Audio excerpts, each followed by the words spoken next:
The Opie and Anthony Show. Opie and Anthony. Radio Shock Jocks. Opie and Anthony. Shock Jocks. Opie and Anthony. Opie and Anthony. Shock Jocks. Opie and Anthony. Shock Jocks. Opie and Anthony. Opie and Anthony. Shock Jocks. Opie and Anthony. Opie and Anthony.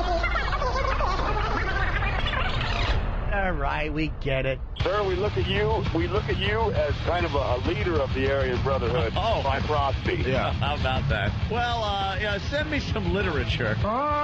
Can we do retard of the day? Mongoloid of the day, please, let's do it. We'll start with E-Rock just to keep it fair. You ever do the chicken dance in a wake? That really bothers me. I say he's up there doing the chicken dance in the sky with the Lord. But enough of this palaver. Let's get the show on the road. Good morning. Hello. Anthony, what's going on? What happened? What happened with this poker thing? Back from my big poker tournament. This was, if I would have been able to squeak through this one, then I won a bunch of money and a seat on the World Series of Poker, 2009. Which would have been strong. Yeah. How did this all come about? It seemed like it came out of nowhere. I won a tournament playing with a bunch of cops about a month ago, and that won me the seat. Mm-hmm. And I went up there or down there to Atlantic City, Harrah's, and I was doing good. I was doing real good. Hung in there a long time, but then they switched me to another table. The table with the velvet ropes around it. Oh, nice, yeah, right on. The one that's going to be the final table when everybody's gone. Yeah. The featured table, they call it. Why did they move you over there? And how many know. hours into playing was this? Oh, man, quite a few. Yeah. They started at noon, and I guess they moved me at around almost 9 o'clock. At night? At night, yeah. Wow. So I was doing really good, disciplined, playing nice, playing right, winning some big pots, having fun. It was just good. Mm-hmm. And then the blinds and antes started going up really high, so they start chewing you apart. And The what? The blinds. The blinds. I know what that means. See, that's a bet. That's where they get you. That's a bet that has to be made when the button goes around the table. At a certain point, you have to bet what is called the blinds, and the blinds go up every level. So now if the blinds start getting up there into, $1,000 for a blind, and you're sitting there looking at your chips, you got to put a blind in, and then you look at your cards and go, I got a 7 deuce. Right. Or somebody raises over the blind, now you just got to throw your blind away. Basically, if you had a not many chips left, you'd play extremely conservative, right? But with the blinds and stuff, they don't all, that's how they eat you up How they and get you out. They force you to kind of play. They force the action. You can't just sit there all night. Or these poker games would go on for days. Yeah. They would go on for days. So 7-2 is good, right? Because all you got to get is a 3, 4, 5, 6. Yeah, that's you're right there. See, so you're right there. 3, 4, 5, 6. By the way. So it was. You did that on purpose, hopefully. Yeah, why? 3, 4, 5, 6. You only need 5 cards. Oh, okay. Yeah. Which makes it even funnier, actually. 2, 3, 4, 5, 6, 7, whatever. 6 cards straight. 6 cards. But anyway. But there was some heavy hitters there, too. Yeah. Some of the pros, some of the guys you recognize from the old television set. And you were playing with actual pros at the main table? Yeah. Like who? One of those, well, you know what they were? They were those guys that's like, I know that guy. Can't remember his name, but I know him. Okay. And you can recognize him by the giant stack of chips in front of them. Oh, really? That's another way you recognize him. I was sitting there, and it was time to make a move. So I get dealt a... What time was it time to make a move? I'm just trying to put a time thing on this. Almost, 2 in the morning. 2 in the morning, so you've been playing for, 14 hours? It was late. With some breaks? Yeah. Wow. Yeah. It was time to make a move. I had Queen Jack. Someone bet $2,500 on it. Mm-hmm. So I'm like, all right, let me see what happens with the old flopperoonie. So I bet, and then the flop comes out, and it's 2 Jack 4. So I'm like, okay, this is my turn. I got the high card on the board. I paired it. So I go all in. Another guy goes, all right, I'll call you. And then this other guy who I recognize from, the TV, and he's got a giant stack, he goes... Did he recognize you from the radio? No, a few people did, though. Okay. He goes, yeah, I'll call you. I'm like, fantastic. But he put a giant bet in, so he pushed the other guy out. Right. So now it's just me and him, and it gives me a chance to triple up if things go well. Well, I turn my cards over, my Jack Queen. He turns over his Jack King. Oh. Yes. It's one of those like, So, hey, there's 2 more cards to come out. We see what happens. So the turn comes out, which is the 4th card. And that turns out to be a king. So now he's got 2 pair. So he's pretty much got me there. Yep. Done. And then the river card comes out to insult me. It is a queen. Which is your 2 pair. Which was mine. Your lower 2 pair. Yeah. Yes. Know when to walk away. Know when to run. You never count your money. When you're sitting at the table. Yeah. You should have just sat there not wanting to. It's so close. You should have said it's only from the lady to the man. That's it. Me. Or just sit there uncomfortably and not leave the table, like maybe no one noticed. Maybe no one noticed he won. Yeah. I'm just going to sit here. You should do that and make them go, sir, you got to get up. Leave. Sir. But sir, why? But sir, why? I'm playing. Sir, please, we need your seat. Can you just get up? To concentrate. Please don't make a scene, please. I'm playing the game. Sir. Unhand me. Unhand me. Or you should just try to borrow money from the other players, like right there at the table. Yeah. Dude, could you just borrow a couple of chips? Don't be stingy. Look, I get there's a lot of strategy and hold 'em and all that, but that's just one of those. That's a luck hand in the end. That in the end. It really is. That in the end was the way that they were set up. But the only reason I was in it was based on, I was in that hand because it worked out for me mathematically to go into that hand. There is luck. The people that say there's no luck involved in Hold'em are crazy.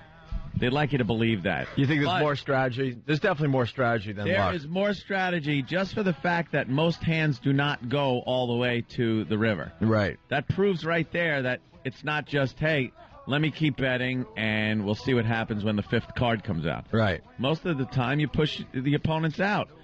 You bet big before the flop, you're going to get less people playing. Less chance that somebody's going to pull one of these bonehead moves if they're holding on. If you're holding an 8-3 in your hand and no one raises you and you're in the big blind, you're not going anywhere. Now you could maybe get lucky and an 8-3-3 pops up on the board. You now have a full house, whereas if somebody would have raised, you'd have been gone. Of course. You're just folded. Those are the strategic moments. Also, raising over the top of somebody. It's very intimidating. When you raise somebody and they come back at you and, bam, double your raise, you don't know. He might have crap. But it's so intimidating then to sit there and go, is my hand good enough? Should I bet this? What does he have? There's absolute strategies. Well, with that said, how many people did you end up taking out, you think, in 14 hours of play? I don't know. Like, how many people were left when you finally got knocked out? Not as many as when I started. I kind of left in one of those, not a huff, but in a hurry. Yeah. So I just kind of put my jacket over my arm and walked out. But did you do the old man? Yes, There was no, I didn't get a sir. Please don't spit on the floor.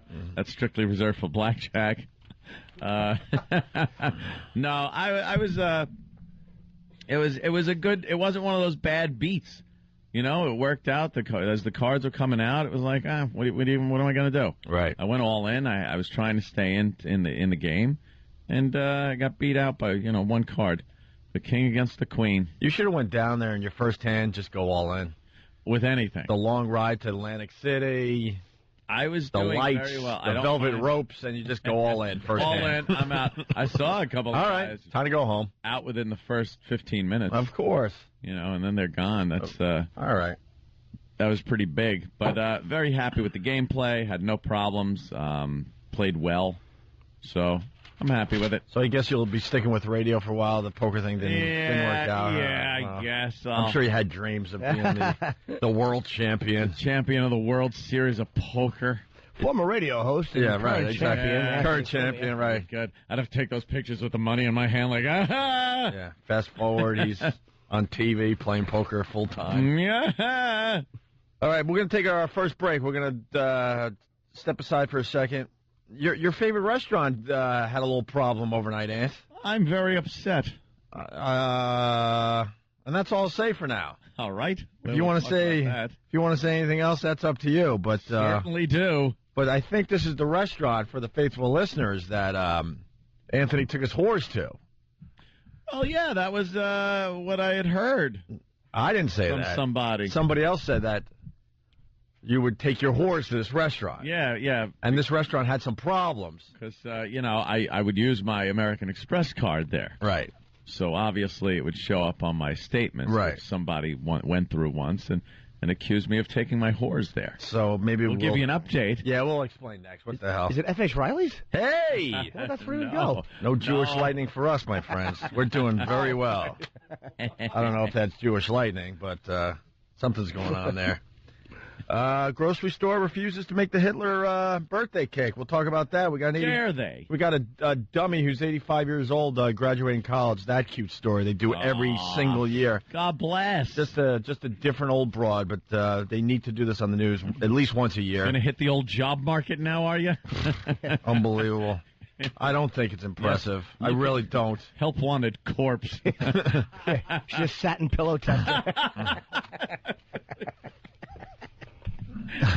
It's just the college taking your money. Hey, if you're in your 40s, you go back to school, sure, you got plenty of time to still do a career. But 85, shut up. 85, go away. Dude, just sit around and talk to your relatives about how you've finished school. And if we're not, shut it. And if we're not taxed enough in this fine state of ours, New York, Governor Patterson. I saw this as I was on he didn't. Huh?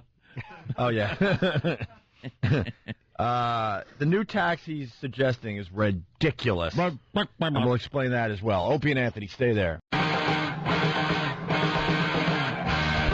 Opie and Anthony on your radio, 877-212-ONA. Good morning to everybody. You want to do the Mios thing, Ant? Yes. I got such bad news yesterday. Via text. Yeah? Yes, it was hot off the presses, like before it even hit Google. What? I'm not kidding. Is that about? See, I thought you learned about this from the paper. It's in the paper today, but you learned about the fire at Mio's before it hit the papers. Yes. I was texted. As you know, I've been raving about a restaurant in Roslyn called Mio. Fine Italian restaurant. It was one of those places I would go into, and all the staff knew me, and offered me. They knew exactly what wine I liked. Nice. The food, fantastic, and it was right there in Roslyn, and I used to go there. Well, I found out through a text that Mio's burnt down. 20-foot flames, I'm reading in the paper. Total loss. Completely devastated. You won't be going back there no more. No. And like I said, it was before, it wasn't on Google. It wasn't anywhere. I got the news via text. And this person, it was the first text I had gotten since probably the end of the summer. Ah. Yeah. Really? Yes. Yes. It was text from Jill. Jill texted you to tell you that Mio burnt to the ground. 20-foot flames, like I said. What else did she write in the text? She just said, "Hey, I hear your favorite restaurant burnt down. Well, hope you were eating there." I hope you and your whores." She was just hoping you weren't going to respond, meaning that there was a possibility you were in the restaurant. Well, that was one of the places, if you recall, during the very publicized breakup of what was called Anthelini at the time. And the breakup did involve a fire. Exactly. Well, I'm not saying anything. I'm just saying. I'm just throwing facts out. If you recall, well, what the hell was I going to say now? The American Express bills that I would get would say, is this when you took your whore there, or is this where you take your whores? Because, like, Mia would show up a lot. She would circle that on the bill. On there, yes. Yeah, with a little note. Sure. With a little note, this is where you take your whores.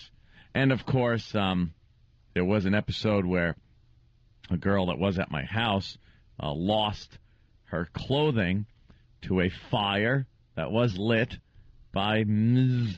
Nicolini in the backyard of my house. In the fire pit. So when I heard on the news that Mio had burnt down what they're calling a complete loss, by the way, a complete loss, and getting the news from a text from her, it certainly was like, wow, that's ironic, don't you think? You actually got the text the day before it burned down? I hear your favorite restaurant burned down in a few days. She's sitting out in front of the place with Pesci, discussing a date. I'm trying to bang this radio guy, Henry. Hey, Henry. Yeah, help me out here. The smoke pouring out of the joint. Yeah, she's trying to get one of her girlfriends to go out with me, but her girlfriend won't. Just go out with this guy. Help me out here. Yeah. Heat from the fire cracked plate glass windows and deflated globe lamps at a restaurant across the street. Across the street. And it should be noted, the Newsday saying today that the fire is not considered suspicious. Well, very, very tragic, I would say. How does a fire like that get so big, hot, and just involved so quickly? I guess there's a lot of... I'll tell you, a bad economy. Cooking oil. You think? Some people do tend to do that in a bad economy. You see a lot of restaurants kind of go up in smoke. Oh, there's a picture of the fireman taking care of... it's on the Channel 11 site. Yeah, prominently displayed. Yeah, it sure is. Mio, home of Anthony and his whores. Yes. Written with a little bias. Popular eatery and brothel. But she... frequented by such scumbags as Anthony Cumia. But she had to text you. Yes. This little tidbit. Yes, it was one of those little things. And then she wrote nothing else? Did you write her back? No. I wasn't sure if it was, one of those things like, hey, by the way, one of your restaurants, hey, it burnt down. Yeah. And I was supposed to answer back like, oh, wow, that's a shame. Or if it was one of those where it's like, yeah, I just better delete this. So, because, I don't know if it's meant as a ha, or, some conversation, but... Of course it's a ha. I figured it was a ha. She's been waiting for her shot for a while. Yeah, that was a good one. She got her shot in. That is, like, if I ever went out to eat, because I usually have, my chef make my food. It's good. It's healthy. But if I did go out, that was the joint, that was the place. Mm-hmm. Now, gone. Where the hell am I supposed to go? F.H. Riley's. It's too far. F.H. Riley's. For me, I mean... All right, we'll open up Get another branch there in, around Nassau County, northern Nassau. We're going to do another branch. We'll go, to Jersey or something. In Jersey? Jersey. We're going to Jersey? It's called franchising it, by the way, you two. It's not called opening another branch. Oh, yeah. Get a franchise. Oh, yeah. Franchise. They open up a... the joint? Banks do that. They open branches. You're right. Cody in Indiana, what's going on? Yeah, even though I live in Indiana, I think I have a little insight on the incident. Yeah. I think it was some sort of a grease fire. I don't know if maybe you know anything about that. Perhaps it was. Perhaps it was. All right, you insiders. You know how restaurants can be. We got some insiders. Ling ling. They say stuff that only a few people get. No, more than a few. All right, well, that sucks for you. I'm bummed about it because it was a very nice place. Now you certainly went there a lot. Yeah. Well, you're going to be even more bummed because a grocery store won't make a birthday cake for a little 3-year-old. A little 3-year-old. A little 3-year-old wants to have a birthday cake. They go to the grocery store, and, you pick the cake out, and then they customize it right there. They squirt the name on there through that little thing. And, happy birthday, Anthony. Mm-hmm. I remember getting a few of those. And why wouldn't they... What the hell? Look, a little 3-year-old kid. Come on. Well, we're going to find out in a second here. I think the parents are twisted on this story. Oh, no, they're not. They're twisted. Here's the story. What's the problem? Well, how about this couple in Pennsylvania? They named their children, one of them anyway, Adolf Hitler. And the name's making a comeback. Enough time went by, I guess. Why would you do that to your kid? I know. What acid? Why don't you just grow the mustache and put it all on you instead of naming your kid Adolf They Hitler? named their kid Adolf Hitler. What was the last name? What the F? What was their last name? Adolf Hitler Campbell? Wait, so their last name's not even Hitler? No. So no one's last name is Hitler. Jesus. Good point. No one's last name is Hitler. But his middle name, it's Adolf Hitler Campbell. And apparently the store had a problem with making a little icing name. That is really funny, though. Just walk in and see if they'll do it. well, how about this couple in Pennsylvania? They named their children, one of them anyway, Adolf Hitler. And another little girl was named Joycelyn Aryan Nation. Now, their last name is... All right, Aryan Nation. How much attention do the parents need? How much attention? We get it. You don't like blacks. We get it.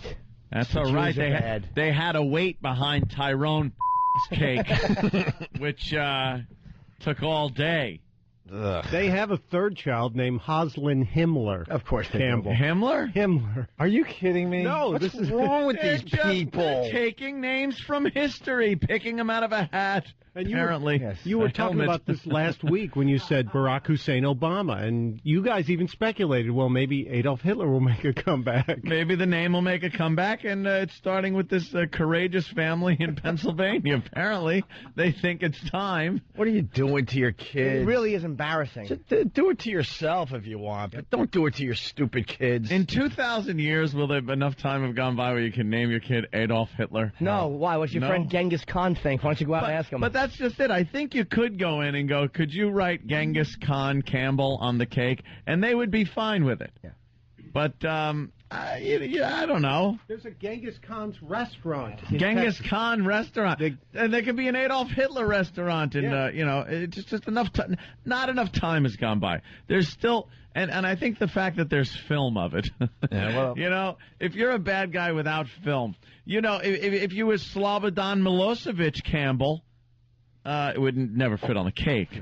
But I bet they'd do it. That Hitler really ruined that name. This guy's an ass. Look at him. He's a complete ass. Aryan Nation. Now, their last name... All right, let me go back. Aryan Nation. You know what? We'll start from the beginning. Pushing it. I got to hear the Adolf Hitler Campbell thing again. Well, how about this couple in Pennsylvania? They named their children, one of them anyway, Adolf Hitler. And another little girl was named Joycelyn Aryan Nation. Now, their last name is Campbell. The whole point of the story is, apparently the little boy, Adolf Hitler, turned 3 years old recently. They went to the local ShopRite supermarket in... See, that's where the news, they're a bunch of scums. They decide to just forget about the last name. Leave the Campbell part out. Yeah, leave the Campbell part out because it's just fun to say Adolf Hitler on the news, little boy, Adolf Hitler. Right, what happened to the Campbell part? Adolf Hitler. But then this guy loves the attention he gets when he goes to the store and he goes, I want a cake, says Adolf Hitler. Like he just, what an attention whore. What are you doing, dude? He's a white supremacist, apparently. Oh, that's wonderful. Good for him. Yeah. And he's teaching his children in the ways of the white supremacists. Good for him. Why doesn't he allow his kids a chance? Yeah, or just do that. Let the kids decide. Well, you mean that like crap on their own when they get a little older? You mean like black families that drill into their head that the white man is evil and the devil, and you watch little kids on YouTube talking about the evils of the white man and the system and everything, just like that? Is that any better? You want Adolf Hitler's? Huh? You want Adolf Hitler's out there? Opie, I would love for us to all get along and not have this kind of thing even be necessary. But you know something? You're going to get extremists on both sides. This guy is no better or no worse than a black militant family raising their children to hate white people. It happens. There are what are called evil people on both sides. But this is about this guy and his Hitler kid. Yeah, exactly. Little Adolf Hitler. There's not many black names. I mean, there might be some that you're going to walk into a ShopRite and get the shock value. Like, oh, what do you mean Hitler? You know, this is just an attention-seeking thing. What, like Louis Farrakhan Campbell? Maybe so. Farrakhan may be a little racy, but he didn't slaughter 6 million people. Yeah, when we get of course not. When we get the black version of the story, we'll certainly do a little something on that as well. No, you'll never get it. But today it's this ass. You'll never get it. Today it's all about this ass. Apparently, the little boy, Adolf Hitler, turned 3 years old recently. They went to the local ShopRite supermarket in Greenwich Township, and the supermarket refused to make the little boy a birthday cake. They said they would make the cake and let the family fill in the name afterwards, but the family felt that was not right. They wanted to feel bad for that little boy who's in the middle of all that. Absolutely. I mean, what were the parents thinking? What were the parents thinking? Like it was an accident or something. Like, what were they thinking on a whim? What were they thinking when Adolf Hitler? When they named the kid? Yeah, we'll put it on his birth certificate, and then they got home and go, did we do that? Like it was on a lark. Yeah, on a lark. They're thinking exactly this, that they wanted some attention. They would go to the news and get some attention for themselves. You got it. Little cement crib. Looks like a bunker they put him down in. How adorable. Little 3-year-old Adolf Hitler. That's just amazing. Steve from Bayshore had a funny line. It was a vanilla cake with all white frosting. We are pretty doomed as far as the races go, as per the internet. Mm-hmm. Why? Every news story that has anything to do with race, even in the slightest way, starts a text comment race war of the umpteenth magnitude. It's nothing but N-word this and die cracker that. Where on those sites? No, this is on any news site. You know how these days you could read a news story and then comment below? Oh, okay, right. Every single news story that involves, let's say, black on white crime, any type of racial story turns into just a race war in text. And really, like, ooh, they go all out. No holds barred.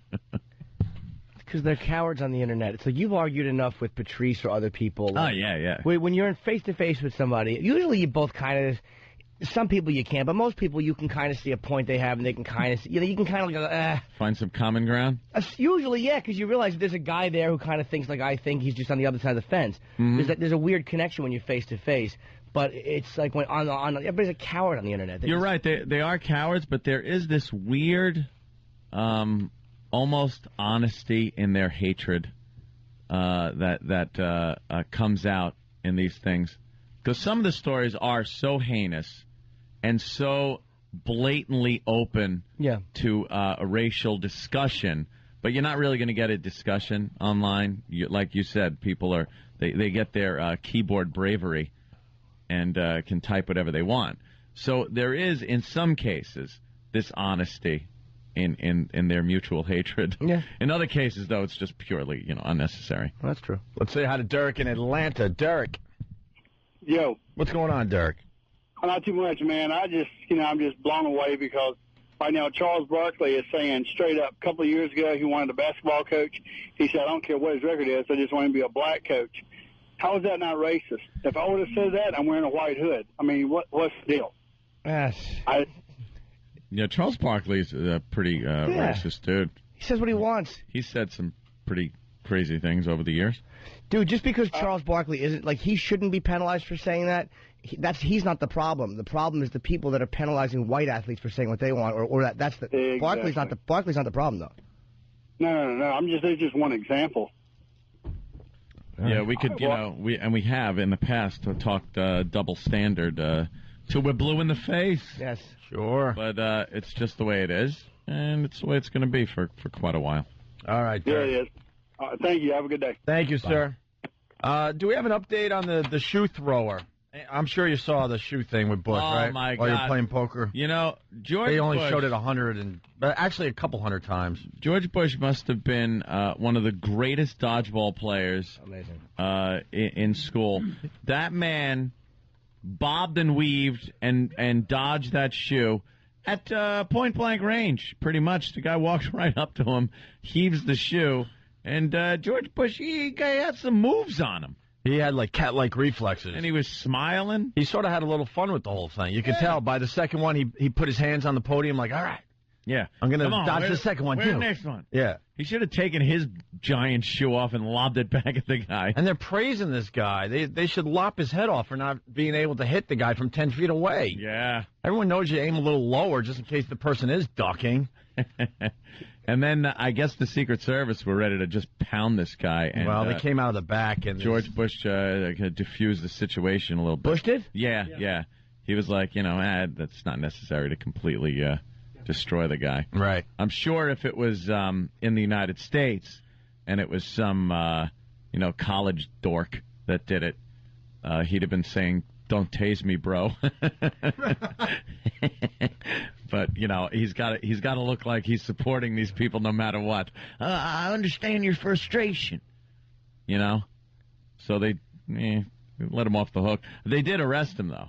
Is he going to be freed? He's in military custody of the Iraqis. So I plan on seeing him get hung on a phone cam. They said he could get 2 years. 2 years for that's about it. Wow.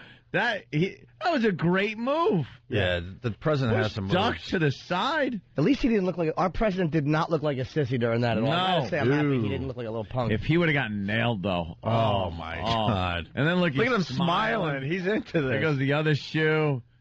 He just kind of put his arm up on that second one, like, you're not even. Look, here's the smile. What do you got? What else you got for me? What else? There it is. Whoa. I know you had ammo now. He only got 2 feet. Yeah. Your clip is empty, ain't it? Yeah, thank God he didn't have 3 feet. Or, Yeah. From now on, only Heather Mills can go to these things. Here comes Doc Ock with a bunch of shoes. Well, thousands have taken to the streets in Iraq to protest the fact the guy got arrested for this. Just thousands. Well, you know something? Yeah. And even Egypt, who is pretty much on our side, is praising this guy. Because they're on our side when they're protesting throughout the Middle East on this one. We should have left Saddam there. Good. He's a hero. Exactly. Hussein. If a guy got up and threw a shoe at Hussein or his 2 kids. I think the thing is you never need shoes again when you walk around on your stumps where your feet used to be attached. That's how they used to handle stuff. We could have just had like nice little ops over the place. Enforce the no-fly zone for the rest of his life. Yep. Just keep flying, keep his crap on the ground, embargo the hell out of him. But no, we got to go in there and save the world. And now the president gets a shoe thrown at him, and everybody cheers. Should have just left Saddam. He knew how to deal with them. Oh, did he know how to deal with them? Oof, huge trenches. Just plow them right in there. Yep. Them, their shoes. They love their shoes over there. Remember when we took the place over there and pulled down the statue? And they all threw their shoes. And the guy was riding on the big statue head, hitting it with the shoe. Yeah. They love beating things with shoes. It's weird because that's the ultimate insult for a country that has no problem beheading you. Yeah. Which is bizarre to me. The ultimate insult is throwing a shoe. I threw my shoe at the president. Which pretty much means nothing in America. He slipped the first one, and the second one he batted away with his hand. Yeah. It was very embarrassing. I was 10 feet away, and I missed. I need better sights on my shoes. And then I threw my glasses, but they did nothing. I was arrested and very injured. They bashed my head apart. And I fell down the stairs. Him and his shoes. Dummies. Let's say hi to Eric in Virginia. Eric, what's going on, buddy? Hey, after the audio of it, when after he settles everybody down, he's like, no, it's okay. This is Bush talking. Yeah. He says, for the record, it was a size 10 shoe. And everybody laughed. Yeah, he had a lot of fun with the whole thing. He did. So, all right. Good for Bush. I don't think. I guess we're going to look for barefoot press conferences now? Yeah, absolutely. That's what they do. Whenever the knee-jerk reaction is like, all right. Everyone take their shoes off. Take your shoes off. Jeff in Chicago. Hey, guys. How you doing? Good, Jeff. Hey, if that was an American reporter that did that to somebody from another country, that dude would be he'd be put on a blacklist and be labeled a terrorist for the rest of his life. And his life would be ruined. Yeah, I agree with you. Got to agree with you on that one. All right. Yeah, they treat those Iraqis there with kid gloves because, we're saving those people, apparently. And they love us for it. Oh, they love us. Throw shoes at the president. Let's step aside for a second. 877-212-018. Keep the phone calls coming in. We're going to go to the FU line before break here. Thanks for calling the Opie and Anthony FU line. Here's the latest batch of FUs. You have 7 new voice messages. First voice message. Yeah, I'd like to give a big FU to James, you piece of dog. I hope you crash that piece of motorcycle you drive down the road. Die, you piece of dog crap. Next message. This is Green Guy in Buffalo. I want to give a big you to the Buffalo Bills for making me drive all the way to Toronto to watch them lose to the hapless Miami Dolphins. 6 points in 2 games. Go yourself. Next message. Yeah, I'd like to give a big you to all these douche nozzle homeowners with these stupid effing inflatable blow-up Christmas decorations. F you, ya.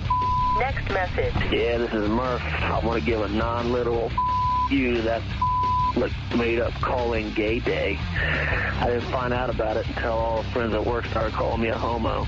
So, you. Next message. I'd like to give a big you to my girlfriend who ignores me for 2 weeks and says, oh, I've been busy doing sleeping over a guy, so you. Next message. Hey, F you to my boss.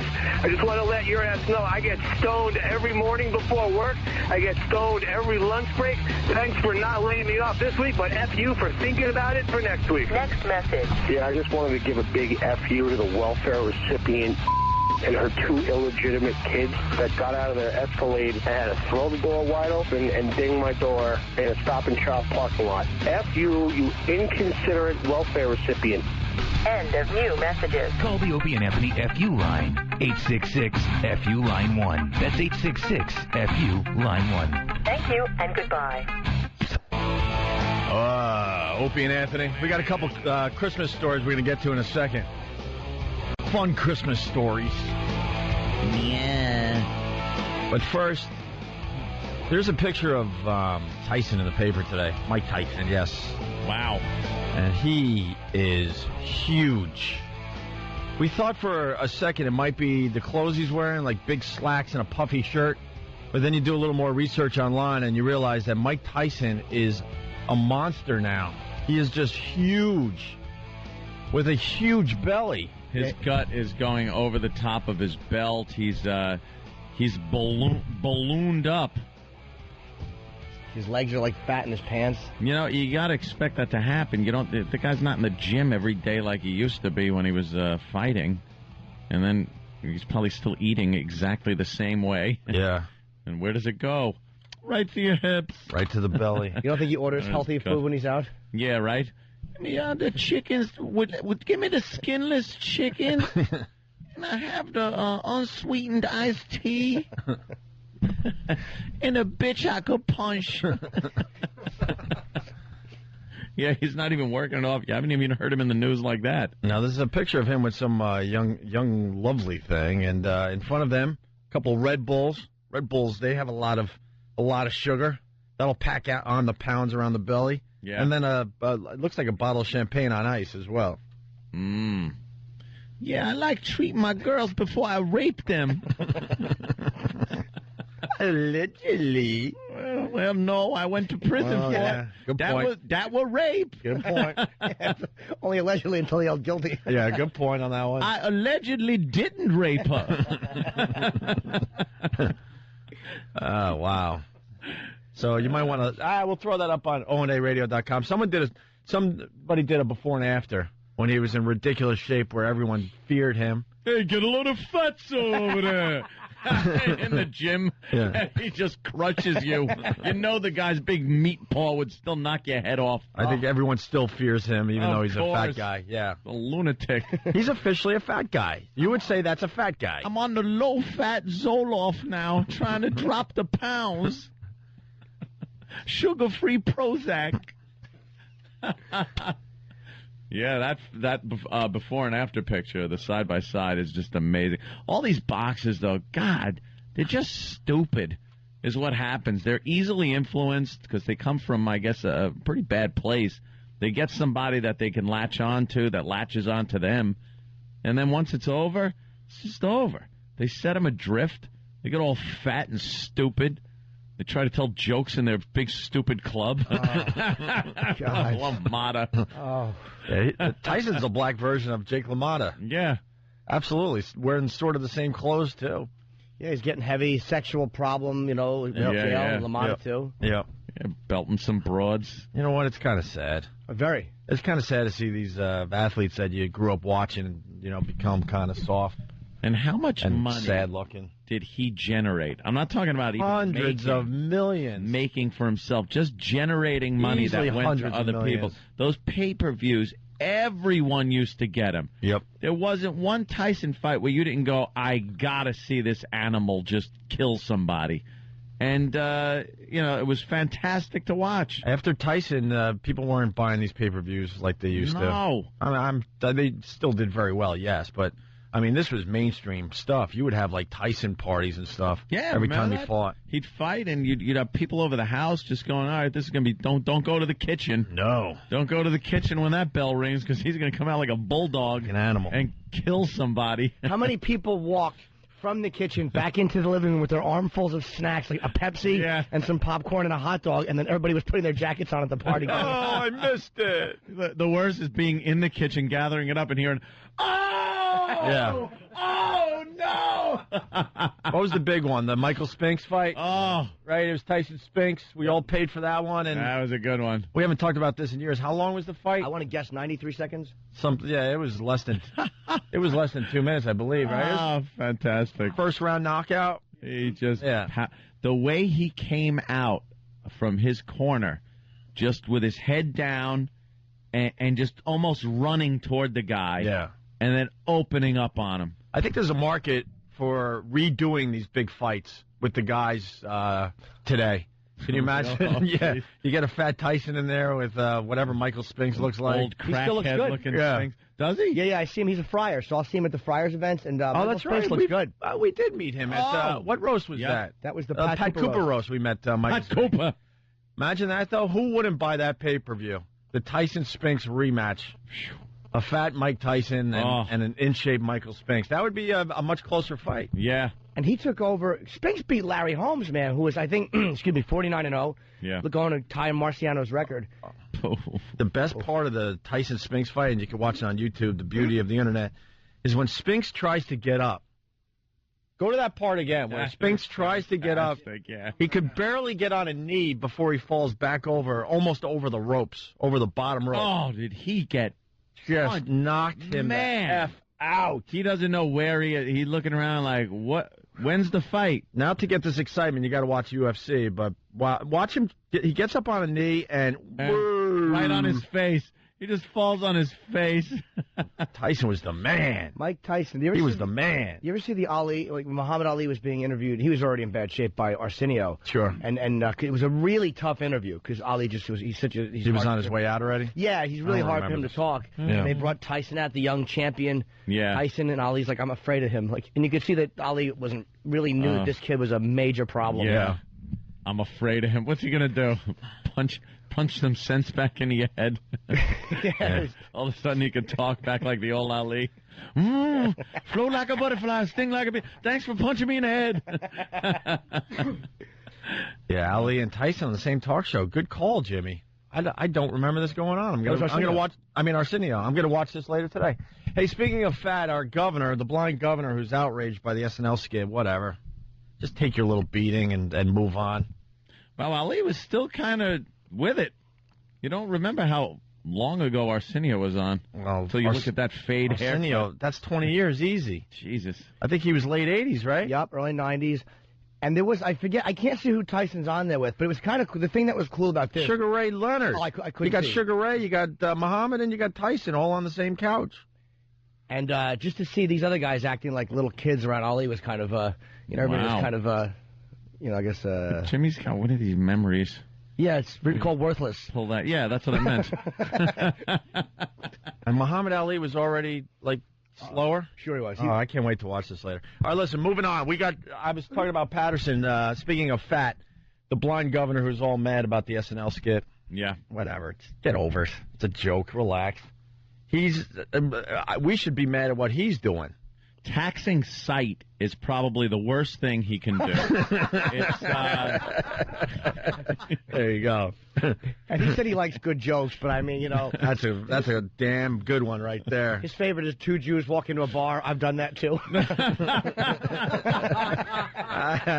Take that one, stupid. Can't take a little joke from SNL.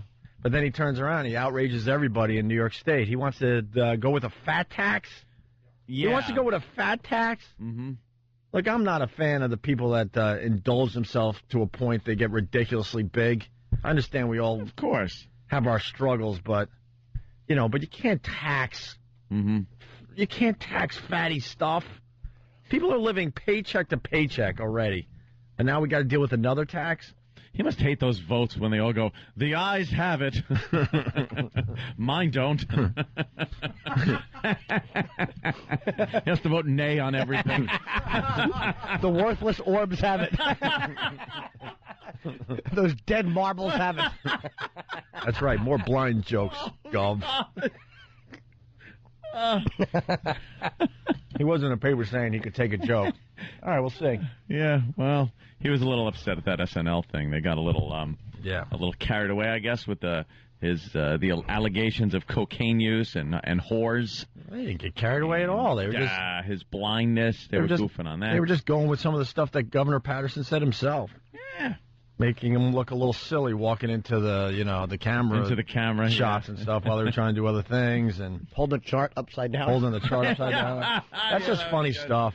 Come on, what are you gonna do? And he would actually be doing that if he didn't have people holding him back. Like, no, don't move. Stand right where you are. He actually does look a little more good. to the right, so it looks like you're looking into the camera. He does pretty good, aside from the wacky look sometimes. He seems like he's in control and knows what he's doing. Yeah, up there in Albany, but this obesity tax is just ridiculous. Yeah, he wants to tax non-sugar-free soda. What other products he want to tax? Well, Cheetos. I don't even know. Cookies. Let's hit the news story here and we'll find out. Entenmann's. In an effort to close the $15 billion state budget gap, New York Governor David Patterson is calling for a 15% tax on soft drinks. If you drink diet, you're okay. The tax would only be imposed on regular sodas. The logic, it could generate more than $400 million while helping to curb obesity. Well, that's wonderful, but how about you find that money somewhere else? And then I don't even going to curb obesity. And I don't even drink soda. I have maybe 3 sodas a year. Yeah. But enough with the taxing. People can't afford crap as it is. They don't need more taxes put on them. Or just tax fat people. Like, anytime you walk into a store, you step on a scale, and people go, give us a few bucks. We're uncomfortable looking at you. Just instead of a weight, a money amount. That's pretty much what in on the scale, and you have to pay that. That's pretty much what they're getting at with this, right? Yeah, fans. I guess he sees what the smoking... No, he doesn't. I guess he sees what the cigarette tax has done. Taxing the hell out of cigarettes. So he's like, look, we could generate more money doing the same thing with soda. Yeah. That's just BS.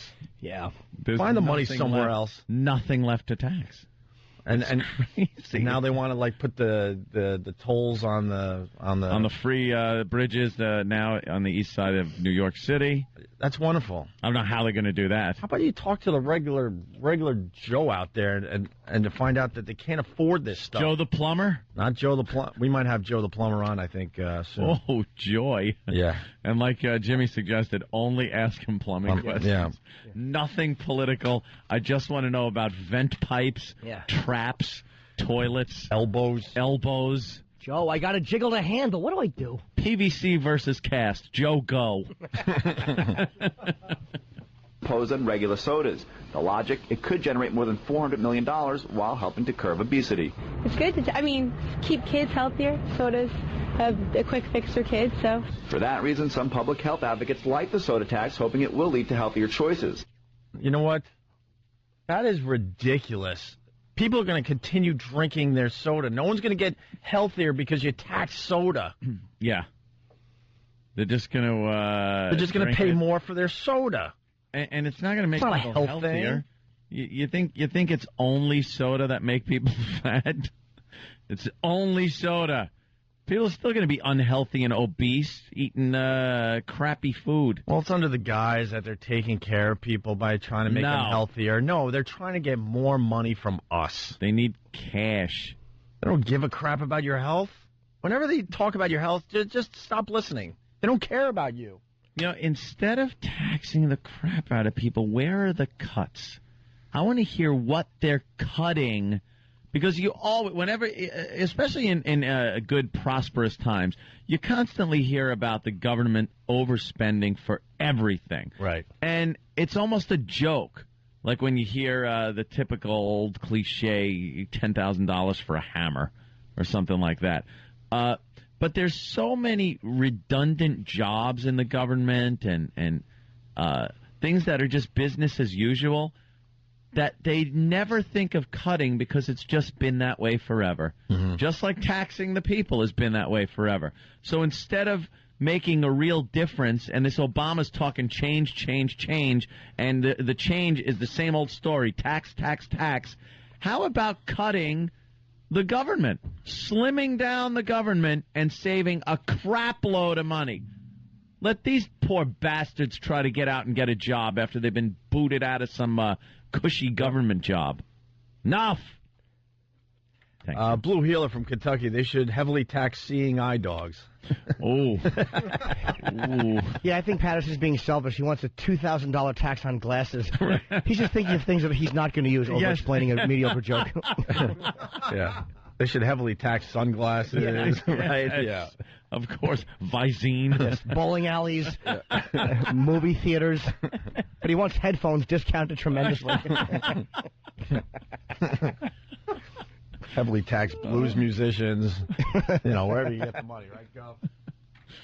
Jerk.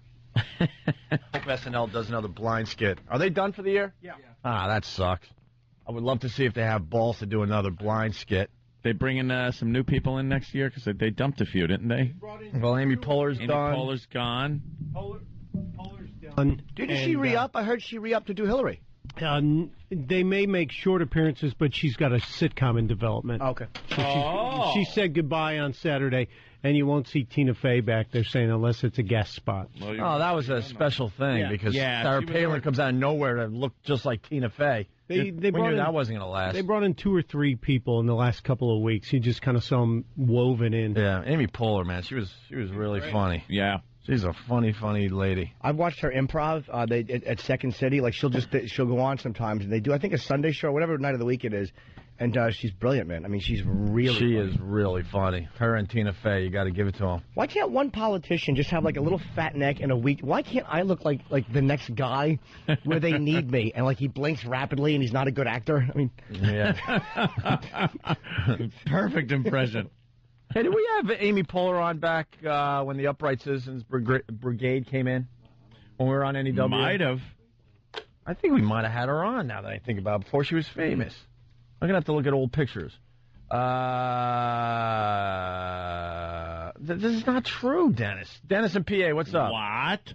Hey, I want to play devil's advocate on the whole soda tax. Sure. suppose they tax the soda, and people say, all right, Gov, we're not going to drink your soda anymore.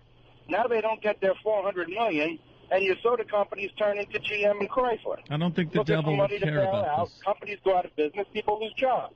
Dennis, no one is giving up soda anytime soon. I know, but I'm like you. I don't drink soda either. But, you know, it probably used to when we were younger. Look, but we got smart and gave it up. Look, you got to fight for all this stuff. You can't just allow the government to keep taxing you. I could care less about people being taxed for soda, but you can't allow this. It's ridiculous. No, I understand. It doesn't affect me personally, but it's enough already. If you talk to people on the street, they're living paycheck to paycheck, and now the governor is trying to find $400 million, so he's going to tax soda? Soda? I agree. I agree, but that's the only thing people look forward to these days. A stupid sandwich and a can of soda. Leave them alone. Soda. Just leave them alone. Or a pop. Some places they call it a pop. Well, upstate they do. That's right. It is New York west. State. So, yeah, upstate they did the pop thing. Pennsylvania, too. I asked for a soda once. They looked at me like I had two heads. Right. Can I have a soda? I guess a soda is like when you order a scotch and soda. It's like just club soda. Yeah. Or seltzer or something like that. Right. You do have two heads. Damn it, you're right. Let's go to Jersey. John, how are you, buddy? Hey, how's it going, guys? What's Happy up? birthday, Jimmy. I think.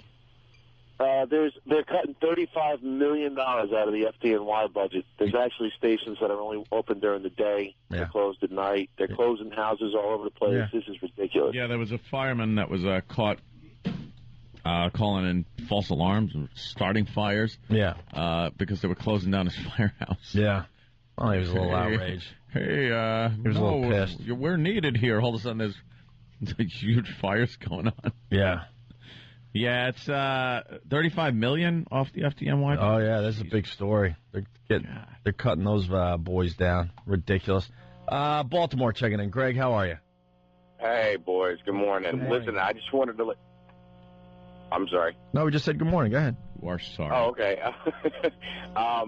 Down here in Baltimore, our mayor has not only cut the fire department budget, cut the police budget, cut overtime for police officers. Crime is up. She fired people in her staff and gave herself a raise. That's always good when they give themselves raises. They vote themselves a raise. Oh, they didn't even vote it. They snuck it in. Nobody knew. That's beautiful. Yeah, it is. Merry Christmas. All right, Greg. Thank you. It's not going to be a Merry Christmas for a lot of people. You missed it. Yesterday, we learned that the lady who's been firing everybody. Right. She was known as what again? The Grim Reaper. The Grim Reaper. Uh-huh. And it was a known fact if the Grim Reaper came to your radio station here in New York. You know, CBS owns a bunch of stations in New York to bring everyone on board. She was the Grim Reaper. If she showed up at your station, you knew there was trouble going down. Some people are getting thrown out the door. And our whole job for the company in the last month or so was to fire people, right? Uh-huh. Well, they fired her while you were away. How do you kill the Grim Reaper? But Jimmy makes a good point. That means maybe the firings are done, and maybe we're going to skate after all. Well, they got a cheaper Reaper. Or they got a cheaper Reaper. They figure they can do it by email now. Right. Or just hire some messenger to show up with a get out notice. I had a little hope, but now, all right, now I'm wondering. One never know. Yeah. That's how crazy things are. The lady that felt good about her job because she's the one that fires everybody gets fired. Yeah. That's insane. Out the door. It was awful. She'd actually walk into the room carrying a boombox playing Don't Pay the Ferryman. It was just too morbid. How old am I? She should have pulled you're fired. Well. When they sat her down. Oh, yeah. You know? Like, I'm sorry, we're going to have to... You're fired. You're fired. I beat you to the punch. Wait a minute. How can I fire you if you just fired me? That's a good point. We're going to have to let you go. No, you're not. Why don't people just start rebelling against these firings? No, I'm not going anywhere. Just keep coming to work. I'm staying at my desk. Sit at your desk. Hey, we got Pete Wentz coming in today from Fallout What? Boy. Yeah, there are new CDs in stores today. Why am I looking at a picture of his penis? Why wouldn't you be? Sam freaking puts the bio together, and look what he... What is he... What, Sam! Apparently dead. What's this about? He did with his cell phone cam what we all do with our cell phone cams. Why are you showing me this? Sam, comment. It's information I thought you guys should have. Oh. So what? These pictures came from his sidekick, and there was an oopsie and made it onto the internet. One of those. If I just wrote about it, you guys would be like, "Yeah, but what did it look like?" Oh, he sent it to a fan. Yeah, though. we would. You got to respect that. Jimmy will have something to talk about with Mr. Wentz. I don't know how to send it. No, you must have a BlackBerry. Yeah. We could discuss that. How you send the naked pictures to fans? We could email ours with the iPhone. That's true. That's cute. That's a cute little Because thing. now at least people know if they want to send me a picture, they email it to me, which is pretty cool because then I can pop it right up on the iPhone. Mm-hmm. The text feature, not being able to send pictures, is still a pain in the ass. But all right. And wouldn't you? Why is it on the internet? Like, did somebody fan just post it after this guy sent his hog? We're gonna ask him when he gets in here. Is he here yet? He's not here yet. They said. I think he said before that they stole his sidekick or something. Okay. And they hacked into it. And he has crushes on guys, but he's saying he's not gay or something. Like he had a crush on John Mayer. John Mayer. A man crush? He said anything above the waist is cool by him. So, like, he'll make out with a dude or whatever, but he won't go below the waist. Wow. What is that about? That's questionable. What is that about? To say the least. What does that mean? We'll have to ask him, huh? Wow, Sam. Well done. Didn't we learn on the show that as soon as you start the kissing thing, then you're you're officially gay? Because if you do anything else, you're kind of not. But as soon as you start the man-on-man kiss, then that's worse than the hardcore stuff. It's worse than below the waist. It has been said on the show a few times. That's the line for some people. Mm-hmm. Well, when you start really, getting sensual and making out with another dude. Yeah. The back, when the back of your fingers are caressing the other dude's cheek. That's kind of creepy. Like when you're laying in a pillow with another man, right? And you're over him, and you do the soft kiss. Oh, Jimmy. But then you sneak up and you kiss the tip of his nose and brush your fingers against his stubble. And feel. Oh. That makes it gay, right? A little. A little. But he says anything above the waist is okay? That's what I've read. That goes against what we talk about. I agree. Do you? Yes, I do. I've seen you with Bob Kelly. No, but it wasn't like sensual. It was a peck. Yeah. And you were doing it for a TV show. Yeah. You know, when I was watching Borat last night, this probably means nothing to anybody, but you know the hooker that he kind of picks up in the movie? Yeah. You know that she was one of the comedians that did the pilot with us? That's right. I didn't even know when we were doing that? No! Oh, right. I did not know that. We did a pilot for Comedy Central. They never got back to us, by the way, for the people that are wondering. They officially never got back to us about our pilot. Yeah, that's how it works. I understand. But what's her name, Jimmy? Sherry something, I think? I don't remember. I don't remember either, but she's a huge black comedian with dyed blonde hair. Yeah. And she was in Borat, and most of us saw the movie. I'm like, what? That she was the one that did the pilot with us. I had no idea. I wasn't even there that day, and I knew she was the one that did the pilot with you guys. It's just I loved Borat, but I never made the connection when I saw her. I didn't love Borat. I liked it. I loved it. I thought it was very. We watched the second half again last night. That movie is strong. Yeah, the more times you watch it, the little things you pick up on that are just, he's hysterical. Now, the Pamela Anderson scene, I know we're talking about something that came out a couple years ago. She obviously was in on it. Yeah, I wasn't buying that. Was the security guards that tackled them pretty hard in the parking lot, were they in on it? That's what I can't figure out. Because now what's fun about Borat, it's like, okay, that person's in on it. Like the black hooker, in on it. Yeah. You know? You figure out who was brought into the movie and who was surprised by his antics. Yeah. Security guards tackling him in the parking lot as Pamela Anderson's running away. She was definitely in on it. There's no doubt in my mind. Yeah. Were the security guards in on it? They took him down hard. Yeah, they did, but he'll go to great lengths. Yeah. They wouldn't have got that close, I don't think. If they weren't in on it, they would have just. I don't think it would have gotten into the parking lot. So then the question is, Borat. Sasha goes, okay, look, I'm going to do this thing. You got to make it look real. So make believe this is really going down and do whatever you have to face plant me. Yeah, because that's the only other option because they took him down hard right on the pavement. All right, we got to take a break. Opie and Anthony, Pete Wentz on the way, and also a child writes to Santa. Aw, and Santa's now in trouble.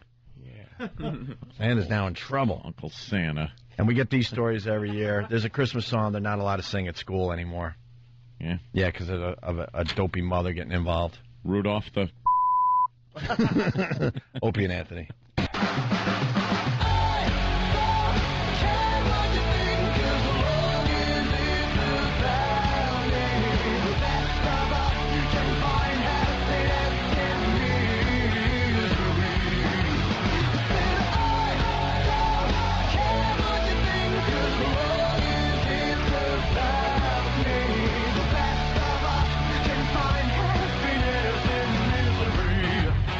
It's the Opie and Anthony Show. Fallout Boy, I don't care.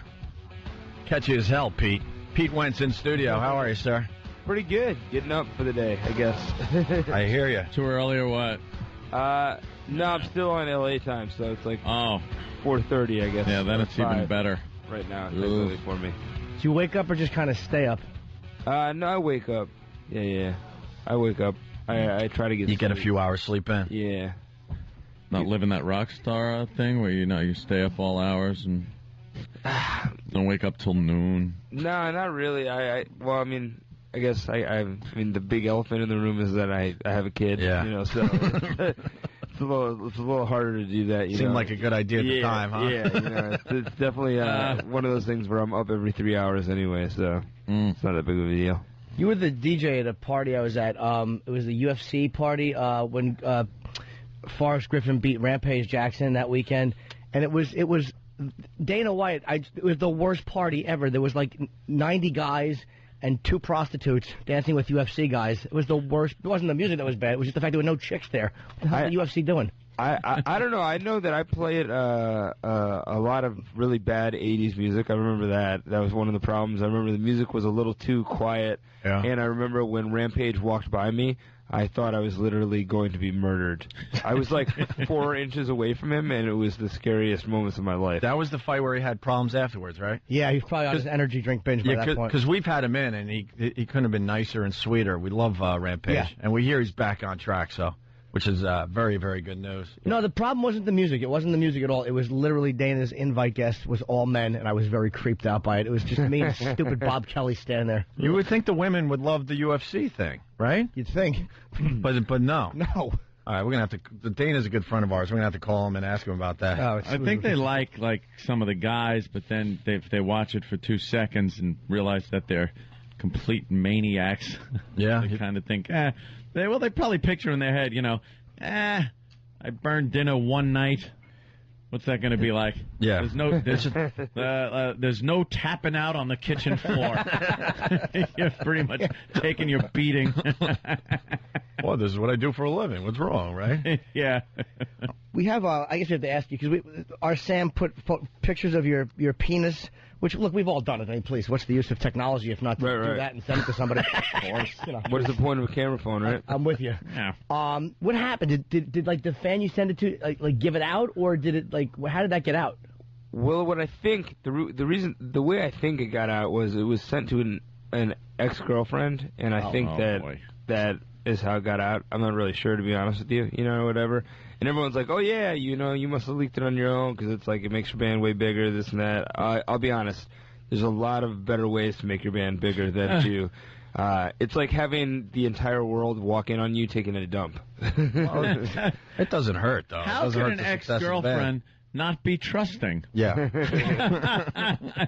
Well, the thing is, too, that what you should have done is because the giveaway is the tattoo, because you got the stomach tattoo. It's like next time you do that, you should just leave the T-shirt down. Make sure the tats are covered. If the tats are covered, they can never prove it's your hobby. Jim's a pro at this. Jim knows how to do this the right way. I always position my camera so there's no giveaways. There's nothing with me in the room. It's like your new book is right there. Yeah, exactly. Or there's like a mirror showing my fat face on the side. I always make sure it's just... You ever see some of those things? I don't know if they're scams or not, but an old teapot that was being sold on eBay, and you could see the guy's reflection in it as he was taking the picture of it, and he's completely naked. Oh, really? Yeah. You could see a subtle reflection of him, just gut hanging out. Schlong. That is crazy. What's the kind of reaction you get from that? You get like, hey, hi, how you doing? So, John Mayer's... Nice one, something like that. John Mayer's... Oh, go ahead. Anthony's asking about Pete's compliments on his penis. Yeah. Asking if you've gotten compliments. I mean, like, you know, I don't know. People always talk to me about it and, like, you know, whatever. Think it's, you know, I've gotten past it, you know, whatever. There was, like, a 24-hour period where I was, like, literally didn't want to talk to anybody, but now I don't really care. It's kind of funny. It's like, it's weird because, like, when you're on tour and you're in arenas, you take, you know, like, jailhouse showers. That's what the showers are set up like. And now I don't care about it at all. It's like I can just walk around and it doesn't really bug me, you know. Before it was like, oh my God, I better wear my, like, bathing suit in there. Now it's like, everybody's seen the machinery, I might as well, it doesn't really matter, you know? Just scrub a dub. Yeah. Was that the first one you took and sent? Because I'll just describe the pictures briefly, not to harp on them in a homoerotic fashion, but I believe me, I understand the setup. There's a lot of angles you got to take. You want it to look very natural and impressive. You don't want it to look like you just stepped out of a freezing shower. You got to prepare properly. Were these just like the first shots you took, or was there a couple that you took that you deleted? You're like, no, that's no good. That's no good. I'm sure I did. Yeah. I mean, you know, the beauty of the camera phone is that you take a bad angle and you're like, oh man, I should have shot my dong from the left side. You know. I don't know. I actually positioned a midget next to mine. So it just looked. One of those small cans of Coke. Yeah, like a little mini Baby Ruth bar. All right, good. So, what were you saying about John Mayer? Well, we're trying to figure out this guy crush thing there, Pete, to be completely honest with you. Sam, what were you saying just before Pete came in? I want to make sure we don't misrepresent this. No, I just said when I was doing my research online, it said that what he said was that above the waist, it's all good, but below the waist on guys, he's not interested in that. Right. But you would kiss another guy? I think this was said probably, you know, about 5 or 6 years ago, something like that. And that was more in a... It was kind of like a shock value thing, but it was kind of more in the way that, you know, I'd be going down the street and someone would be like, hey, you're a... You know, I don't want to say it on air, you know, like, but, you know... whatever word for gay people. Derogatory term for gay people. And I'd be like, you know, if that's the worst someone's going to say about me, I would be like, yeah, sure, I am one. Who cares? You know, whatever. But, like, there was never a point where I was like, hey, I'm really into men or something like that. You know what I'm saying? Yeah. I mean, at the same time, can I sit here and tell you, like, Johnny Depp, I know Johnny Depp's a good-looking guy? Yeah, he is. I think he is a good-looking dude, you know, whatever. Do I want to, you know... Give him a BJ? No. Would you snuggle with him? No. All right.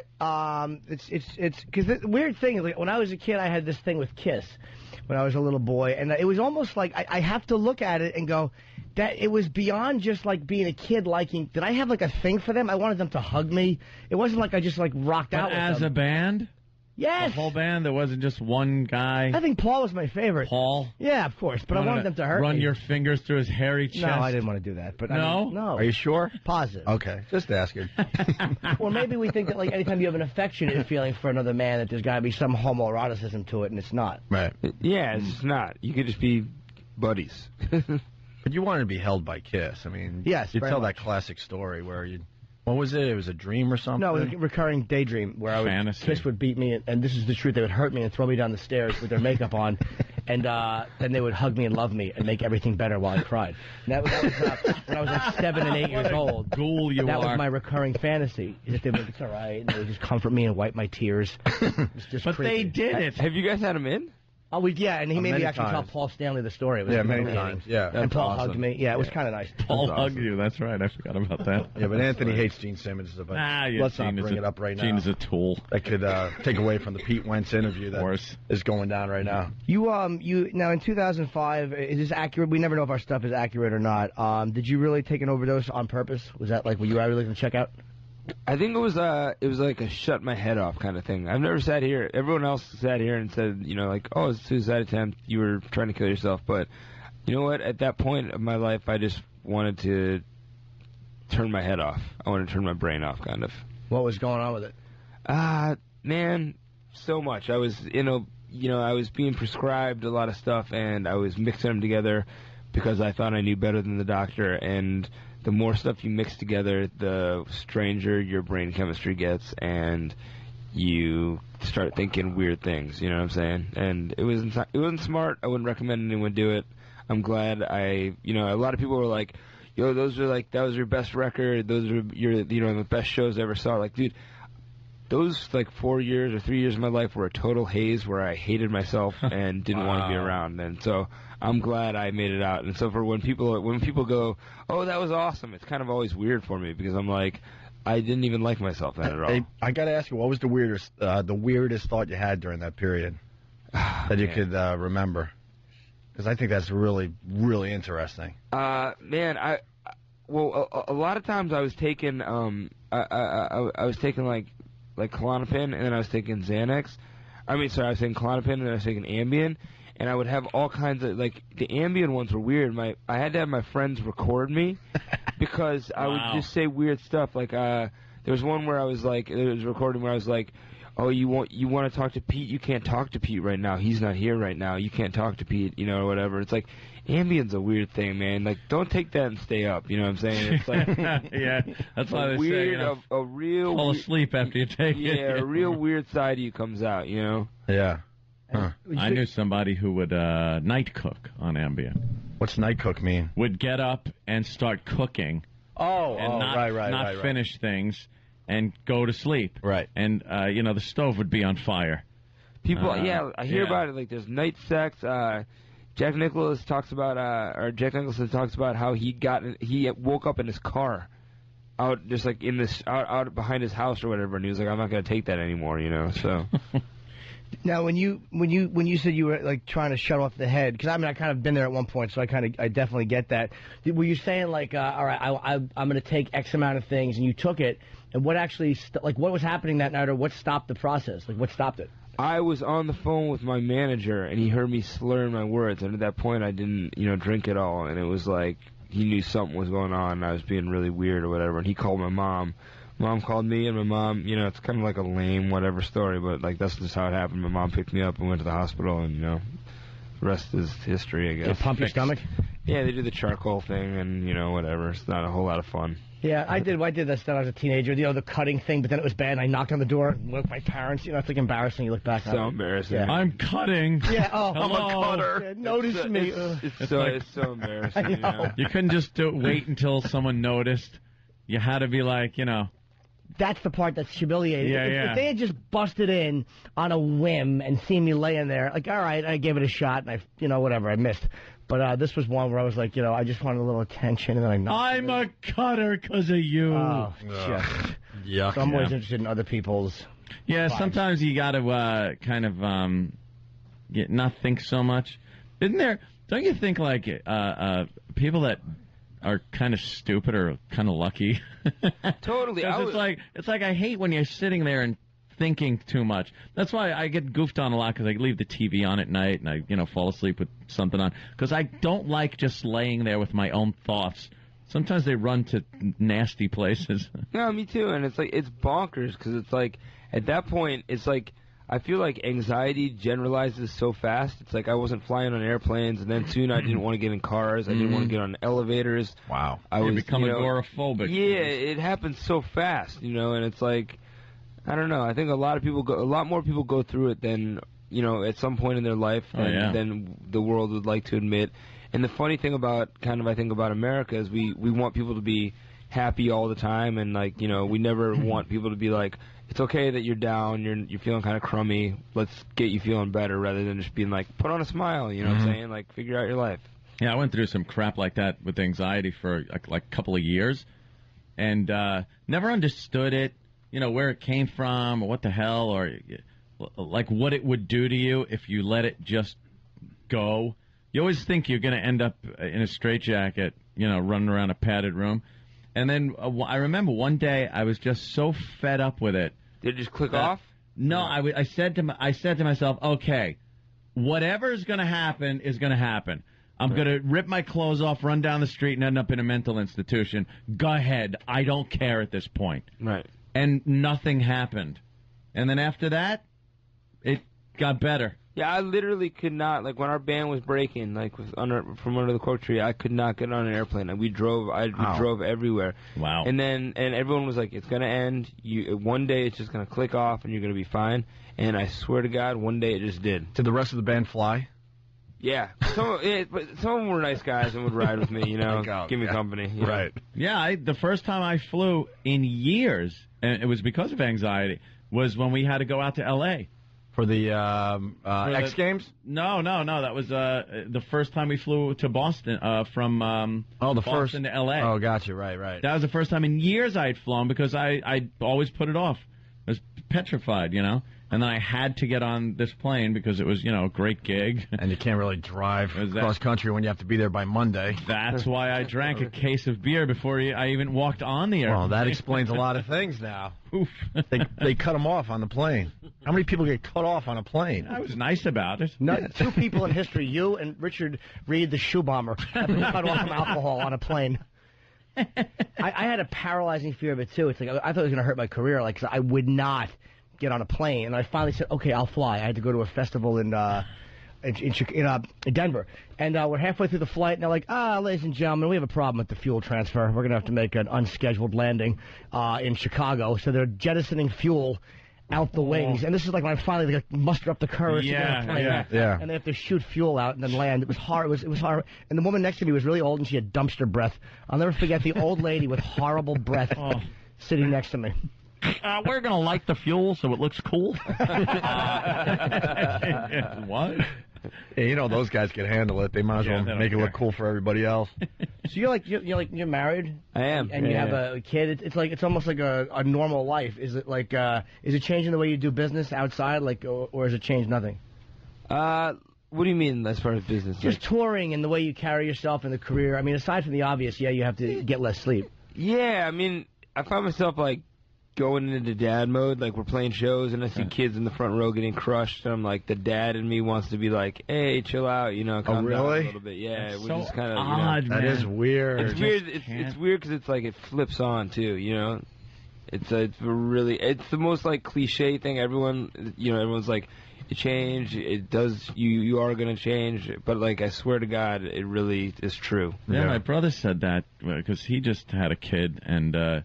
He's like, yeah, when I gotta leave, go on a gig or something like that, he goes, she'll look at me and stuff, and I could kind of tell this thing is starting where it's like she kind of knows I'm going somewhere, and he goes, when it gets to the point where she's like, oh, do you have to go, Daddy? He goes, that's going to be a problem. Really? Yeah.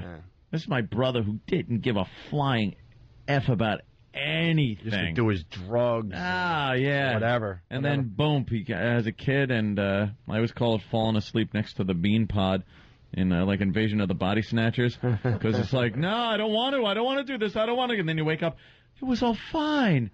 Please join us. Why didn't you? And then you're a dad, and everything revolves around your kid. Yeah, I'm not. You're living for someone else. It's strange. So I could, run off places and do whatever the hell I want. What? This might sound like a stupid Charlie Rose question. I'm curious because I'm not a parent. What one quality in yourself, or what part of your personality, would you really not want to pass on?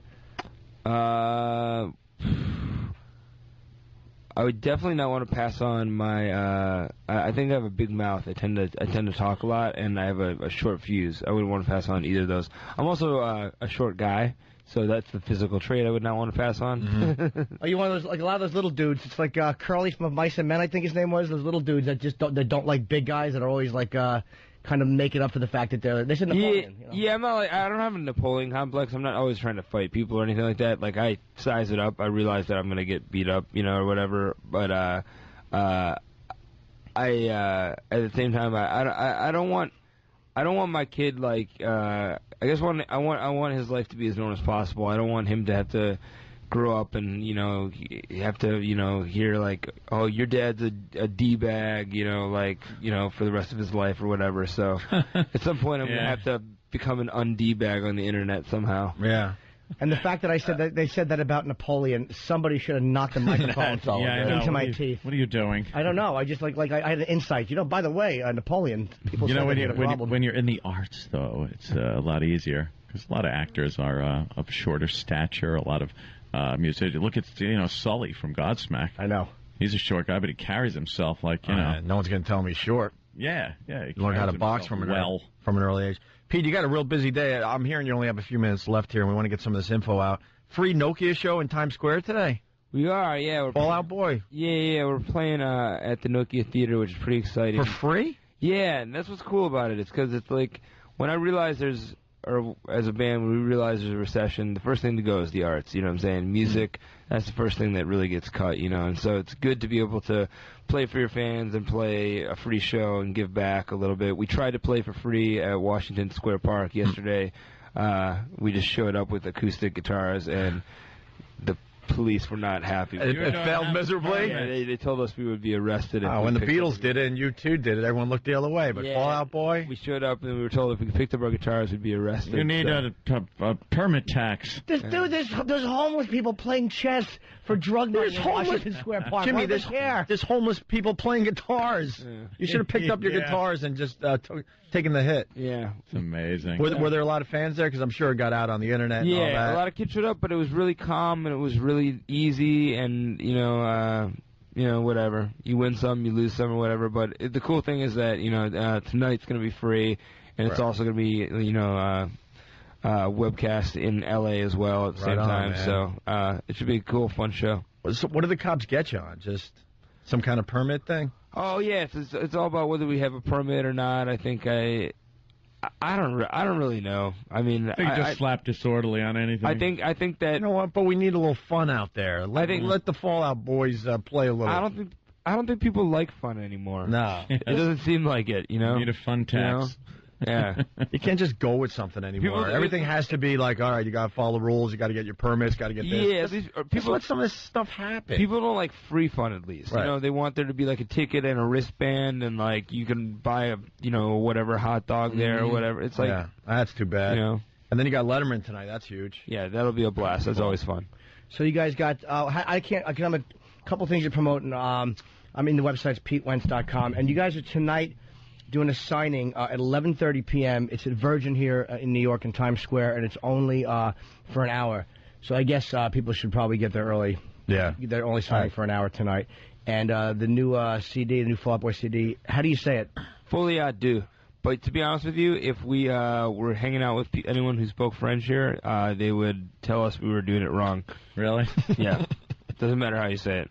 And they think it's really funny. Like we'll go on French radio shows, and they're speaking, and then they go into this like American joke accent when they say "folie à deux." Oh, really? And then they all laugh, and we're kind of sitting there. We're like, and our translator is like a nice guy, so he won't be like, "Oh, they're making fun of you right now." What does it mean? It means the shared madness of two. So it was like a French psychological term from the 30s, and it's relevant in the way that like one person's psychosis and another person's psychosis kind of come together and create one. So you could think about it in the way of like Britney Spears and the paparazzi, or Dick Cheney and George Bush, or like it's so relatable. It's just like, and it's an untreatable thing. It's like, these two people become so crazy, but it's like their own form of craziness, and I think a lot of people have gone through that in relationships, I don't know. Yeah. It's like they say two sick ones don't make a healthy one. Exactly. I've heard that every single relationship I've ever been in. Oh, boy. Yeah, keep trying to find a sicker one. So that's what you do. It's like, because I got major problems, so you try to find someone that's more of a psychopath than you are, so you feel healthy. Good luck with that. Yes, and you can abandon them someday. Hey, you're downplaying the whole thing that happened in Washington Square Park. So the cops show up, and then there was an impromptu sing-along? Yeah, the kids were pretty cool. They Patrick was there, and we just decided we sang a cappella, and it was fun. It was a good time, anyway. And no one got arrested, so. All right. Well, we'll get you out of here. Pete, you're all right, man. I didn't know what to think, because, you got a lot of stuff going on out there, and right. You're, what am I trying to say? We enjoyed the interview. Yeah, absolutely. Absolutely. Very honest guy. We like that. A lot of you guys come in and it's like, man, the penis thing, I don't want to talk about that. And then you sit there like, well, what do you want to talk about, dummy? Yeah. It's good that you're honest. So why don't we play a track from the new CD, Fall Out Boy, America's Sweetheart. Thank you, Pete Wentz. Thanks, guys. This is America's Sweetheart. It happened again. Opie and Anthony had a fine interview with Pete Wentz from Fall Out Boy. He was very cool. He was very, like you said, he was very honest about everything. That's not what I'm talking about. As soon as we went to break, he stands up, looks right at Jimmy. Hey, where do we hang out? I hung out with you. Where was it? He was all confused. He's looking at Jimmy. And then they're going through some things. And Jimmy goes, the UFC thing? No. We hung out recently. I saw what was happening, so I just went, hey, Jimmy's a comedian. Yeah. You probably saw him on TV. Right. And he goes, yes, that was it, his special. Another really big star. hysterical, funny, and everything. Another big star recognizing Jimmy. It's happening all the time now, and it just sickens us. It's one of those silly things where, like, what happens? Like, a lot of times, a couple of celebrities will bump into each other, and like we know each other's faces, but we're not exactly sure where, and then we laugh about it after. A couple of celebrities? You don't just mean a couple of people of similar ilk? Yeah, no, I used ilk too many times. I love the similar ilk. Shatner and I were of similar ilk. Oh, similar ilk. You're just reworking the. Yeah, it turns out Shatner's a Norton fanatic. It's like easy built. Well, I know. He didn't go that far. He's obsessed. Calm down. Shatner was obsessed. Yeah, keep it between the lines here. He sort of recognized you. I know. Break. But Pete Wentz, no, he knew exactly. And he said you were hilarious. Yeah. He says your special was hilarious and really dirty, and he liked that. Yeah, so very cool. We got to bring that to the people. I'm happy HBO's showing it. Mm-hmm. It's always good when they show it. Yeah. A couple quick hits. Where was that? The Madonna thing. We don't care about that, do we? What is it? She gave Guy Ritchie $76 million to go away. Who cares? That's easy for her. But I don't. That's easy. Bag of shells. That's easy. She doesn't want it. She just wants to move on. She's got the money. She's got to be close to a billionaire at this point, right? Someone like Madonna. Dude, been doing it, never went away. Yeah, how long her career's gone, how many hit albums she's had. Yeah. So I think that's over. It seems like it's over officially.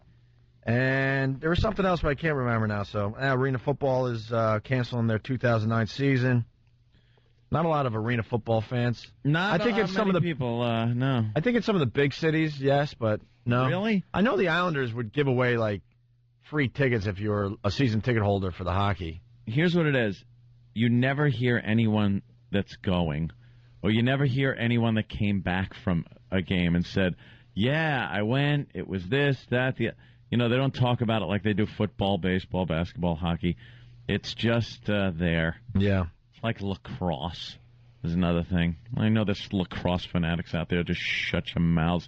You're not packing joints out like it's the Super Bowl. It's a great sport though. A lot of hitting. I like the lacrosse. I remember. I wouldn't go to it. Lacrosse game, and I think it was some radio thing we had to do up in Boston, some crap. And we were sitting there waiting to come out and wave to the crowd and throw some T-shirts at him. And there was like an old Indian guy sitting there. Like apparently that's an old Indian sport. It sure is. And he was sitting there, and I'm like, wow, there's the original fan. So there was a little lacrosse T-shirt on. Who watches that? They're probably playing on his ground. Yeah. His family used to live there until it was taken by some college. It's like watching a bunch of white people play something in his yard. He's tired of it. Who are these crackers? Colonizing animals we are. There's something else. It's driving me nuts, but I can't remember. So we'll move on. It'll hit me. It was a good one, too. We do have a child getting Santa in trouble, though. This is a great story. Child writes to Santa. Now, obviously, the wrong toy. Well, Santa gets in trouble. Happens Did all you the time. ever write a letter to Santa? Let me think. I was a big letter writer as a kid. Like, and I used to send for stuff. I was always writing somebody. I told you, I wrote around Christmas time. I wrote a Christmas card out and sent it to Richard Nixon. And I got one back. Mm-hmm. And I think it was stamped. Of course it was. I wanted it to be personal. Of course it was stamped. Hello, Anthony. Fellow Jew hater. He was quite the anti-Semite. If you want autographs from really big celebrities, it's easy now because they don't get a lot of letters in the mail. Back then, I'm sure there was hundreds coming in every day. So what do you want, Richard Nixon to sit there and sign every single thing? But now I bet you some of these really huge superstars, they would probably sign something real fast and throw it back. Yeah, you made it easy their for them. Assistant do it.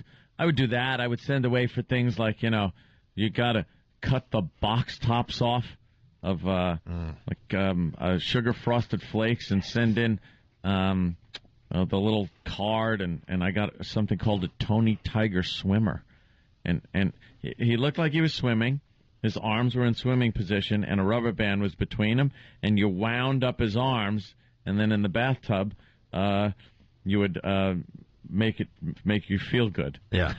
No, you would put it in there and you would swim around the bathtub. It was fun for about 5 minutes. I was a little kid, so I would go out, like I sent the letter out, and the next day I'm out by the mailbox, and it was like 4 to 6 weeks it took to be delivered, and I had no concept of time because I was merely a child, and my mother was probably laughing at me because every day I'd go out, it's not here yet. It's like, dummy, it's been 2 days. Did your dad hear you whining about your Tony the Tiger he toy? Wasn't there. He was in Connecticut screwing his gumar, his girlfriend. Oh, Ro, yeah, how you doing? Hi, Ro? Yes, Joey. Yeah, business. I'm going to be stuck in Connecticut tonight. You take quarters out of vending machines. Yeah, there's a lot of them up here in Connecticut. Have fun with your whore. Okay. Go, you got me. That was, She knew? Of course she knew. Dad had a little whore. A whore! Connecticut, you have a whore living in your state. Yeah. Well, this kid wrote a letter to Santa asking for molestation to end. To end? Okay. See, I thought it was Santa molesting the child. That's what I thought. When I first saw this on the old internet, maybe I looked at it a little too quickly. I thought Santa was up to no good. But a child writes to Santa, asks for molestation to end. A Texas man has been arrested after a 9-year-old girl wrote to Santa asking that a relative stop touching her and her sister. Hanging her pink stocking over the fireplace. What? Her pink sock. Her pink sock. Well, went for the stocking thing, but it was hung over the PJs with care. Uncle Paul's nuts roasting on an open fire. Criminal complaint says the girl turned the letter in at her elementary school, hoping that Santa was going to read her letter. Santa doesn't exist, you dummy. But the authorities got involved. Interviewed the girl after a school counselor reported the letter. Complaint says investigators believe the molestation occurred over a period of 4 years. Wow. The man is charged with continuous sexual abuse of a young child and could face as many as 99 years in prison if convicted. Why not round it up to 100? Round it up. What are you doing? 100 years. Wow. Letter to Santa. Gets the guy. Hello. I would like a dolly and an easy bake oven. And I don't want my uncle's in my anymore. Oh, my God. Yeah, you think it was a whole list? Yeah, I'd like to know what that was. And you can't put it right at top. Molestation. You can't have it as number one. No, you got to ease into it. Got to ease into it. With some other things. Can't be at the bottom, though. They're not going to read the whole list on you. No. I would Slip say, it in there. I'd say 3 or 4. After molestation, then you kind of... Then go back to toys. Yeah. I want a Wii. A Wii. So... And then we got this story, another cute Christmas story. We got a mommy getting involved. And, boy, when you mommies get involved, people listen and shut down everything. Do they? And ruin the fun for everyone else. Rudolph the Red-Nosed Reindeer, the holiday staple, was nearly banned from a school concert in North Carolina. And that is because a parent complained that Rudolph carries religious overtones. When the song was... I was going to say I've sang that song. I don't really sing Christmas songs, but I've heard that song, like everyone else, hundreds of times. Where's the religious overtones I would love to know where the religious overtones are because I'm sure we're going to find out, but do you know off the top of your head? All I would think of is because it's Christmas-based. It's not a No, not the song literally. No. Huh? Not literally the song, figuratively. The whole thing with Santa Claus and everything. Then that would mean every Christmas song. She had a problem with this particular one. Yeah. Oh, you think this was the only song they were singing, maybe? Yeah, so it's for the religions that practice, that participate in Christmas. So what happened? What are the Muslims to do? What are the Muslims going to do? I don't think she's... Ate it. Religious overtones. When the song was scratched, pro-Rudolph parents rebelled. So will the kids be able to sing freely at their next concert? So start out by telling us what was so offensive about Rudolph to this parent that she complained to the school and the school board and lawyers got involved. Well, the problem, Heather... Lawyers got involved. That's when the fun starts, when the lawyers get involved. Yeah. Well, the problem, Heather, was the words Christmas and Santa used in the song. The parent felt that they carried religious overtones that she didn't want her daughter to be exposed to in a secular public school setting. Okay, well, if they objected to the words Rudolph and Christmas, that has certainly got to Santa be a and new Christmas, low. dummy. They objected to Santa and Christmas in the song. Then one foggy, non-secular holiday eve. You think they're taking a big fat did say. You think they're taking Christmas, so they're going to take Christmas away from They've been doing the it for school years. system? They've been doing it for years. As Not we become Christmas. more, yes, it's holidays now. They call it the holidays. As we become more and more diverse as a nation, instead of people being tolerant and allowing people to do things, especially things that have been traditions over years, it just gets taken away so we don't offend. So it's not offensive to everybody else. Someone puts up a Christmas tree, menorah's got to go next to it. And then some Muslims got to put his severed head next to the whole thing to show what they do. It's just disgusting. It really is. A town in Washington had a display from the atheists put up that said organized religion is a hoax, and then someone came and petitioned for a Festivus pole to be put up. Festivus So they are putting up a Festivus pole in Washington State. Yeah. But if you ask people, I mean, the whole religious angle with That was Christmas. the second funniest thing Kramer ever did. But if you ask people, the whole religion thing has been taken out of Christmas a long time. Who really thinks religion when they are running around to these malls getting a gift for everybody on their dumb list? Yeah. Do you really think religion when you think Christmas? No, but it's really just the fact that you're celebrating Christmas. I know it's what it's based on originally, but guilt by association. Right, but I mean, a very small percent of people actually celebrate the religious angle of Christmas. Dude, that is long gone. When you're standing in a crowded mall after 20 minutes trying to find a parking space, and standing in a checkout line with 30 morons on it, and a moron behind the counter, the last thing you're thinking is religion. It's the last thing you're thinking. The first thing you're thinking is, I'd love to just take a swipe at these people with a machete. Mm-hmm. This is horrid. Oh, the parking lots with the people that don't know how to drive. And then I understand a car is pulling out, and you have your blinker on and you're ready total to go. rights. Ready to take that total spot. rights to that spot. I'm not trying to take it, but you know something? Move over! Move over so that people can get around you as you're waiting 20 minutes for some reason for somebody to check the systems like they're taking off in the shuttle to leave the parking lot. How long does it take to turn that goddamn key and put it in reverse? That's a weird human nature thing. Dude! When you know, when that person knows that you're waiting for the spot, something in human nature takes over. You're like, I'm going to take my time. I'm not ready to give up my spot. What is that about, really? I put my seatbelt on and I don't care if the other people are barely in the car. I'm getting out of there. Dude, I am that's how it's done guy. Yeah. That's how it's done guy, and I never say it, but I want to.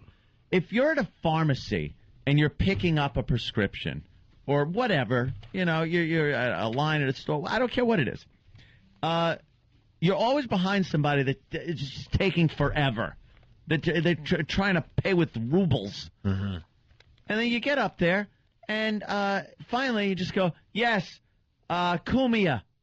There they go. They grab it. Here's some money. I take it away, and I want to turn to the line and go, that's how it's done. 2 seconds. When I get in my car, I start it up. I put it in reverse. I pull out. I want to go, that's how it's done. But see, 2 seconds. That's useless because the people you're yelling it to could be the that's how it's done people. You should, as you're waiting behind. No one's that's how it's done. But me, I'm alone. As you're waiting for the dummy in front of you, you should be yelling, that's not how it's done. Yeah, but then you start a big thing. Nothing wrong with starting a big thing. It's okay. They're always, and no one knows how to step over to the side and deal with someone else. When a cashier comes up, and I'll bring up a prescription thing again, because pharmacies are a cavalcade, just a collection of idiots, either behind the counter, but usually as customers. They will walk up, ask for their prescription, and then for some reason there's an insurance problem, it's not filled yet, and they will argue with the person that is ringing everyone up instead of stepping to the side and waiting to speak to somebody else so the person behind you, the poor son of a bitch behind you, can continue his business and be the that's how it's done guy. But it's never that way. Why put the insure to get the insured? But the last time I get... And I out loud, you just go, oh, brother, here it comes. And you start looking at each other online. Oh, it's infuriating. That's really funny. Blue Healer from Kentucky writes, I love using my remote start of my truck. It turns on the reverse lights, and people will sit there with their blinker on waiting and waiting and waiting. And you just started from another part of the parking lot. That's fun, too. There are fun games you can play, especially during this time of year. Yeah. Take your keys out and overshoot your car or undershoot your car by an aisle. Yeah. And you'll watch a car follow you. Take your keys out like you're getting into a car, and then walk right past it to your car way in the other aisle. Yeah. Oh, will they be angry? That's pretty funny. Back to the Rudolph story. Mother had a problem with the song being practiced in music class. Getting lawyers involved and all of that, which I can picture them right now, reading through the lyrics of Rudolph the Red-Nosed Reindeer and then writing up an opinion and giving it to the school board. Do we have any idea how much time or how much money this costs the school district and taxpayers? No, actually not sure about that. I do know the decision came from the school board fairly quickly later in the day after we got word of the story. Okay. What is the mom saying who objected to this? And why did she just not keep her kid home if she was so offended by the song? Bravo. Well, her problem with the song being sung was that it was being practiced during school hours in music class. Though the concert was optional, music class was not. And she felt that public school meant to be secular, and she didn't want her daughter to have to hear the words Christmas or Santa Claus. Yeah, because that's going to hurt her. Good. Someone needs attention. Mommy needs attention. Oh, she needs so much attention. Go put Lysol in your kid's soup if you want attention. It's a terrible solution. Oh, of course it is, but it gets your attention. The hospital. Oh, how's my child? Making friends with all the doctors. You Munchausen. Munchausen. Bitch. Nice. She's teetering on Munchausen, this woman. They all are. Whenever they can make a big to-do about stupid lyrics in a school thing, they're one step away from dumping industrial cleaner into their kid's cutlet.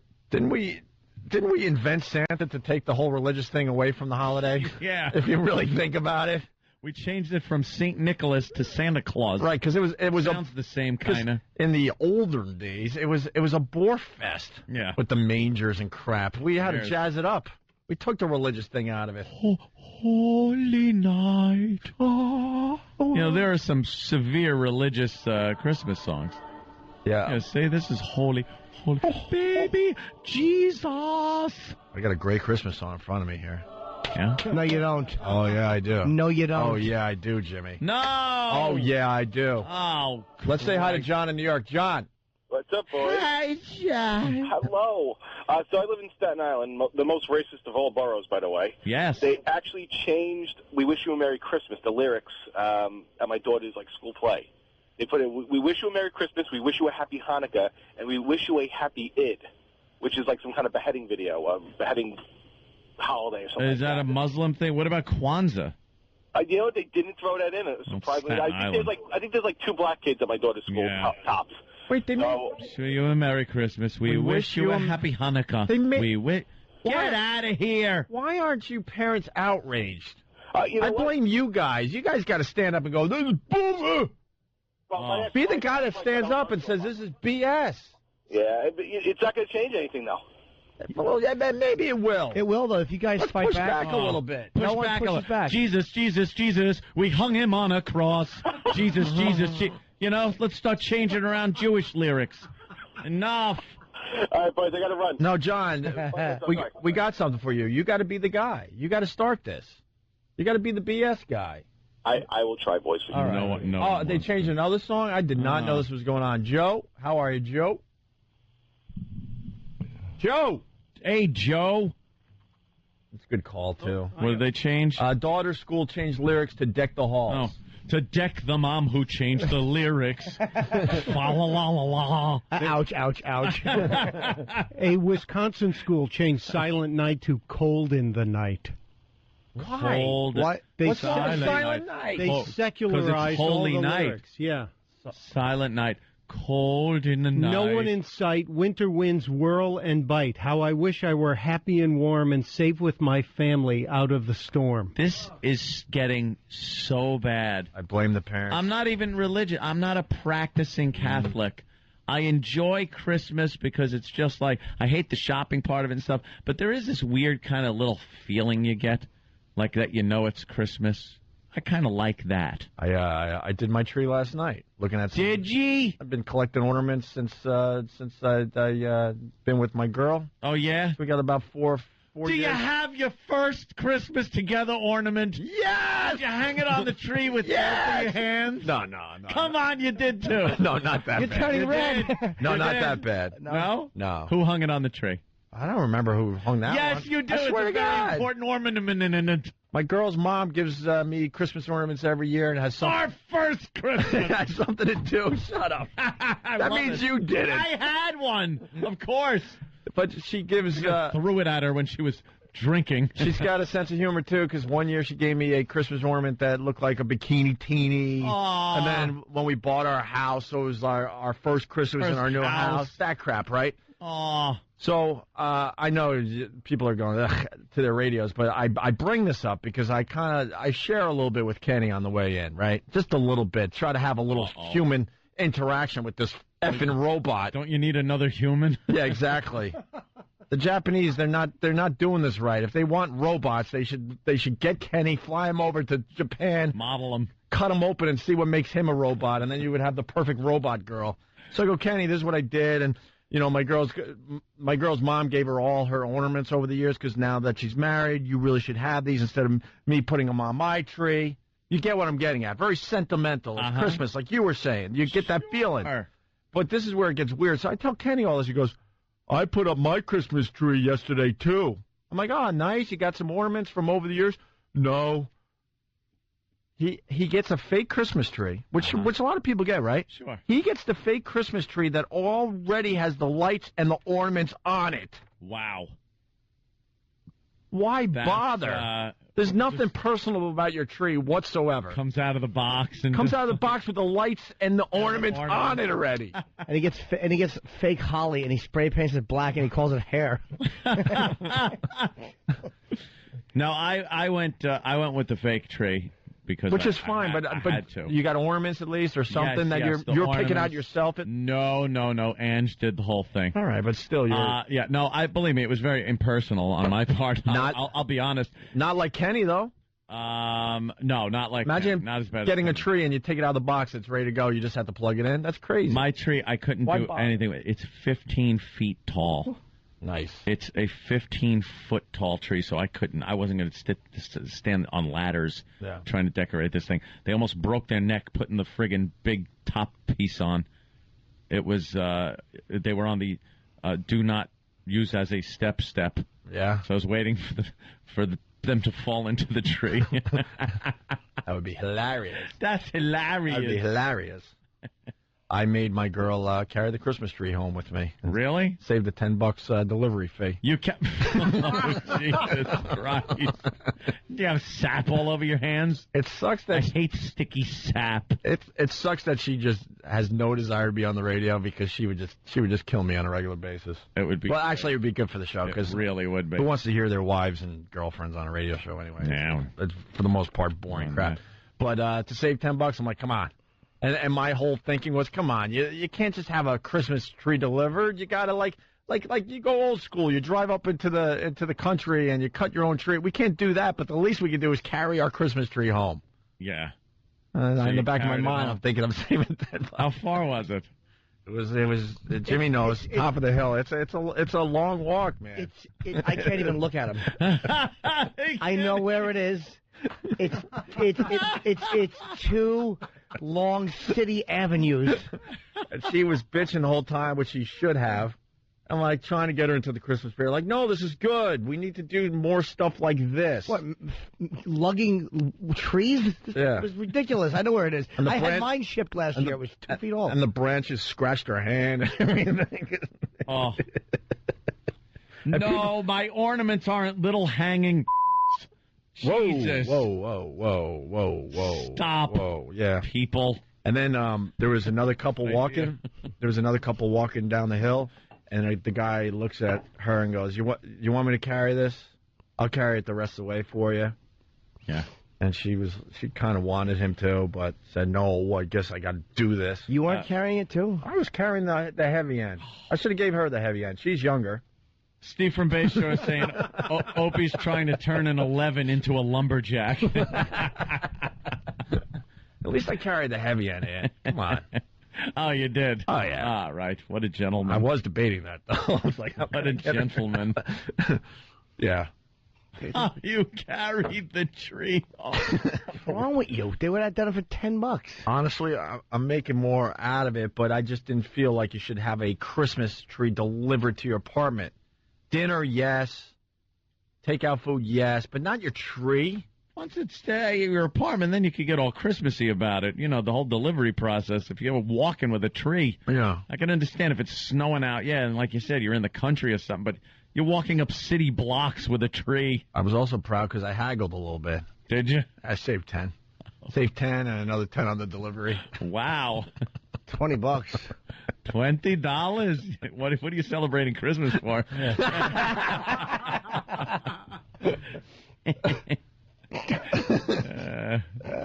Yeah. All right, we have to take a break.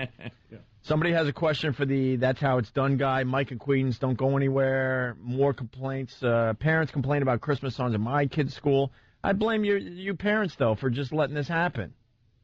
I don't think our parents let this happen. I think our parents were tougher. They didn't just let this PC crap, take hold. Nobody was doing it because they had better things to do also. People were busy.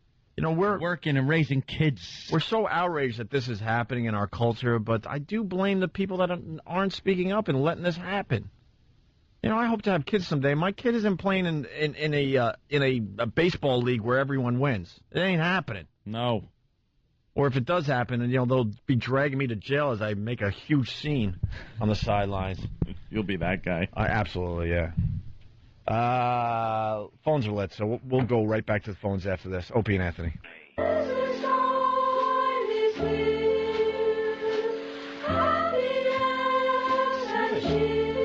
La la la la la la la.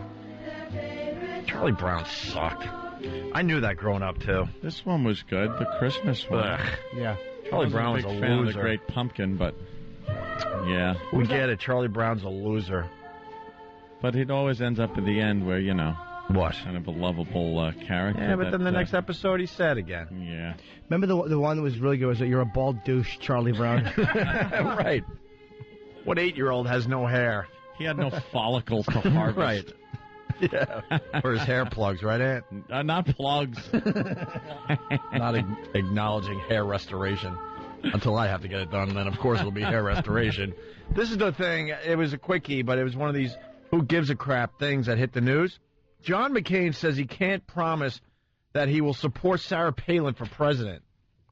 Stop. Sarah Palin will never be the president of this country. She failed miserably. Reasonable. But why do they have to report that? Like she has a real chance at the White House someday? She's got a shot at it. No, she doesn't. Mike in Jersey. Mike?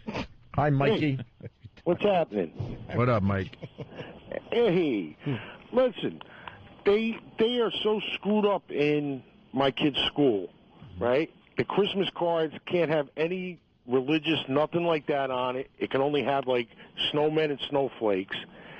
The Schwoogie born-again Christian family went and protested so loud that they couldn't sing. They only could sing winter songs, and then they kept the stinking kid out of school the day of the winter concert.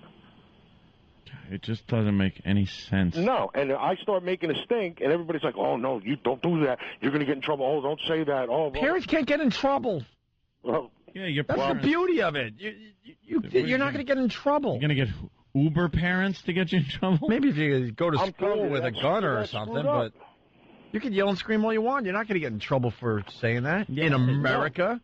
Oh, I know that, but they're pissed off because I'm not going to hold back and give it to them. I start, and everybody, oh, no, calm down. Don't do that. It's unbelievable. Yeah. All right, Mikey.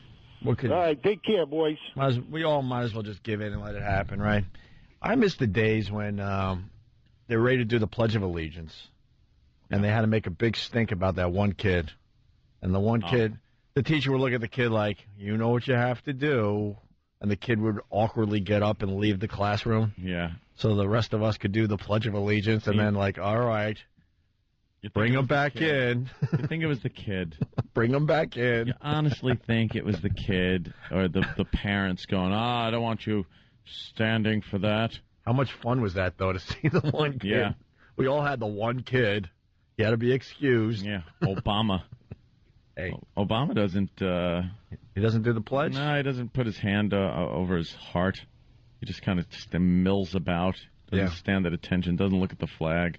He will. Once he's president. Oh, yeah? You think? Yeah, it's too embarrassing. It's too disrespectful for the troops. It would be too much... Disrespectful during the campaign. I agree. Tell you the truth. But I think it'd just be too big of a headache. I'm not Mr. Rah, rah, rah, but, I mean, the thing is that's the tradition. That's what you're supposed to do. Show respect for your country and your flag. If you don't believe in that, don't run for president. And he, looks elsewhere while everybody else is doing what they're supposed to do. So, yeah. Screw him. Independent thinker, man. Yeah, is he? No, business as usual. Mike in Queens. What's up, guys? I have a question for That's How It's Done guy. Thank you. I was waiting for it. Like, you're slipping. Yeah, go ahead, Mike. All right. I was at a mall, and I found a parking spot, and I'm waiting for the parking spot and waiting for the guy to pull out. This car that's about 3 or 4 parking spaces in front of me waiting for another spot up ahead. Car pulls out. I pull in.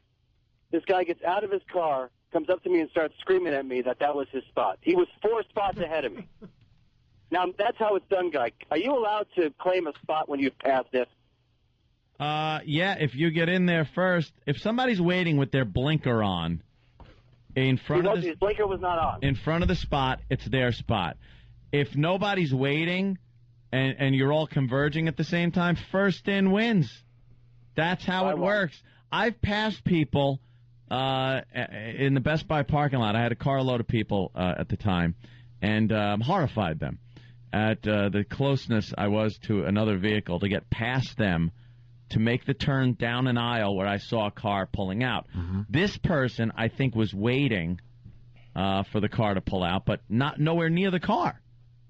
And if I have room to get around you and your blinker's not on, my spot. My blinker was on. He was 4 cars ahead. You can't back into a spot in a parking lot ball. No way. I won the argument. All right. You win. There you go.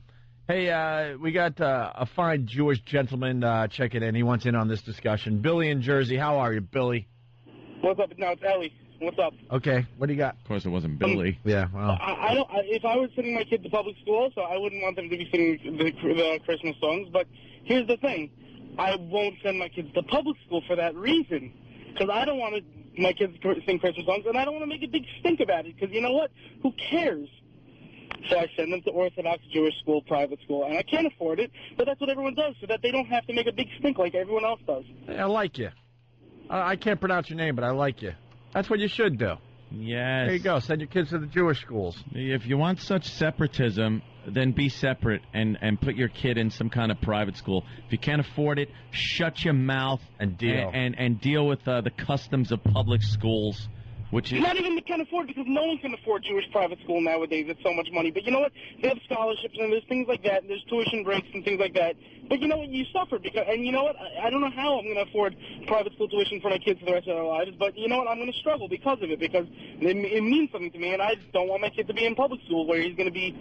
Not that I want to be so separate, him to be so separate, and not to know what a non-Jew is. You do. You don't want your kid influenced by non-Jewish ideas.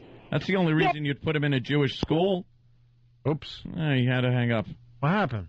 I don't know. I think he gives himself a few minutes every day on the phone, and he ran out of time. He's got to save that money. He's on a tight budget? Very tight budget.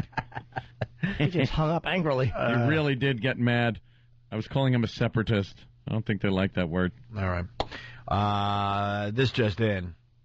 Some primetime gossip from Sam Roberts. What? Yeah, it's breaking now. Let's see what he's talking about.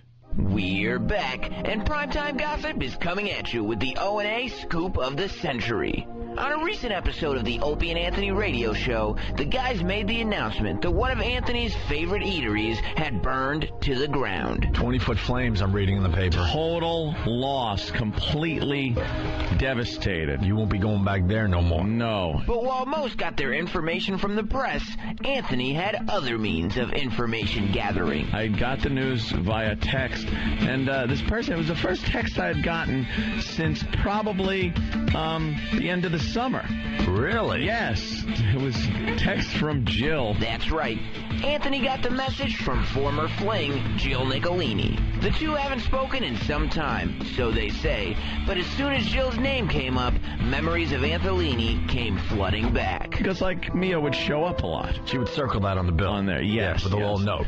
Love notes on a credit card bill? How romantic. Anthony's brain got so clouded with memories of love and lust that his train of thought and professionalism had to take a back seat as he struggled to form sentences. If you recall,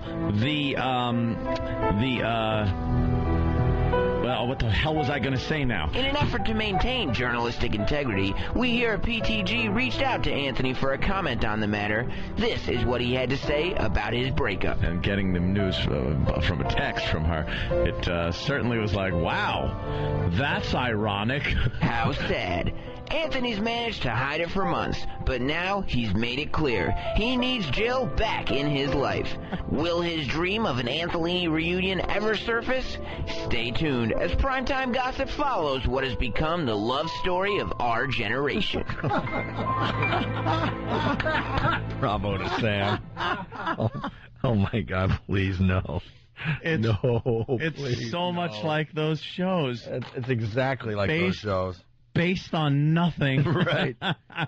Sam. The brilliance of that bit. Smart ass. Yeah. All right. I guess we got to leave, unfortunately. Well, unless, of course, you fess up with a little bit of cash. Yeah. Huh? We're going to fess up with a little cash. Sirius XM. Cash? I don't get it. What am I missing? Just say Sirius, by the way. Look at your ID. I just get my Sirius ID. on there? The name XM is better than the name Sirius. I'm sorry. Regardless, doesn't matter. It's Sirius. They're phasing that XM part out of the name. I got my ID, and it's just Sirius, Sirius, Sirius all over it. That's it. I got mine too. It says second-class citizen. Yeah, that's true. It's on flash paper. No kidding. You just, it's gone. Anyway, we're going to leave now. Yep. But here in New York at this fine radio station, they're about to start the rock and roll. The rock and roll starts. The rock and roll will be starting in just a little bit, so stay right there, okay? Support the station so we could continue doing this, I guess. I don't know. See you tomorrow. Yeah.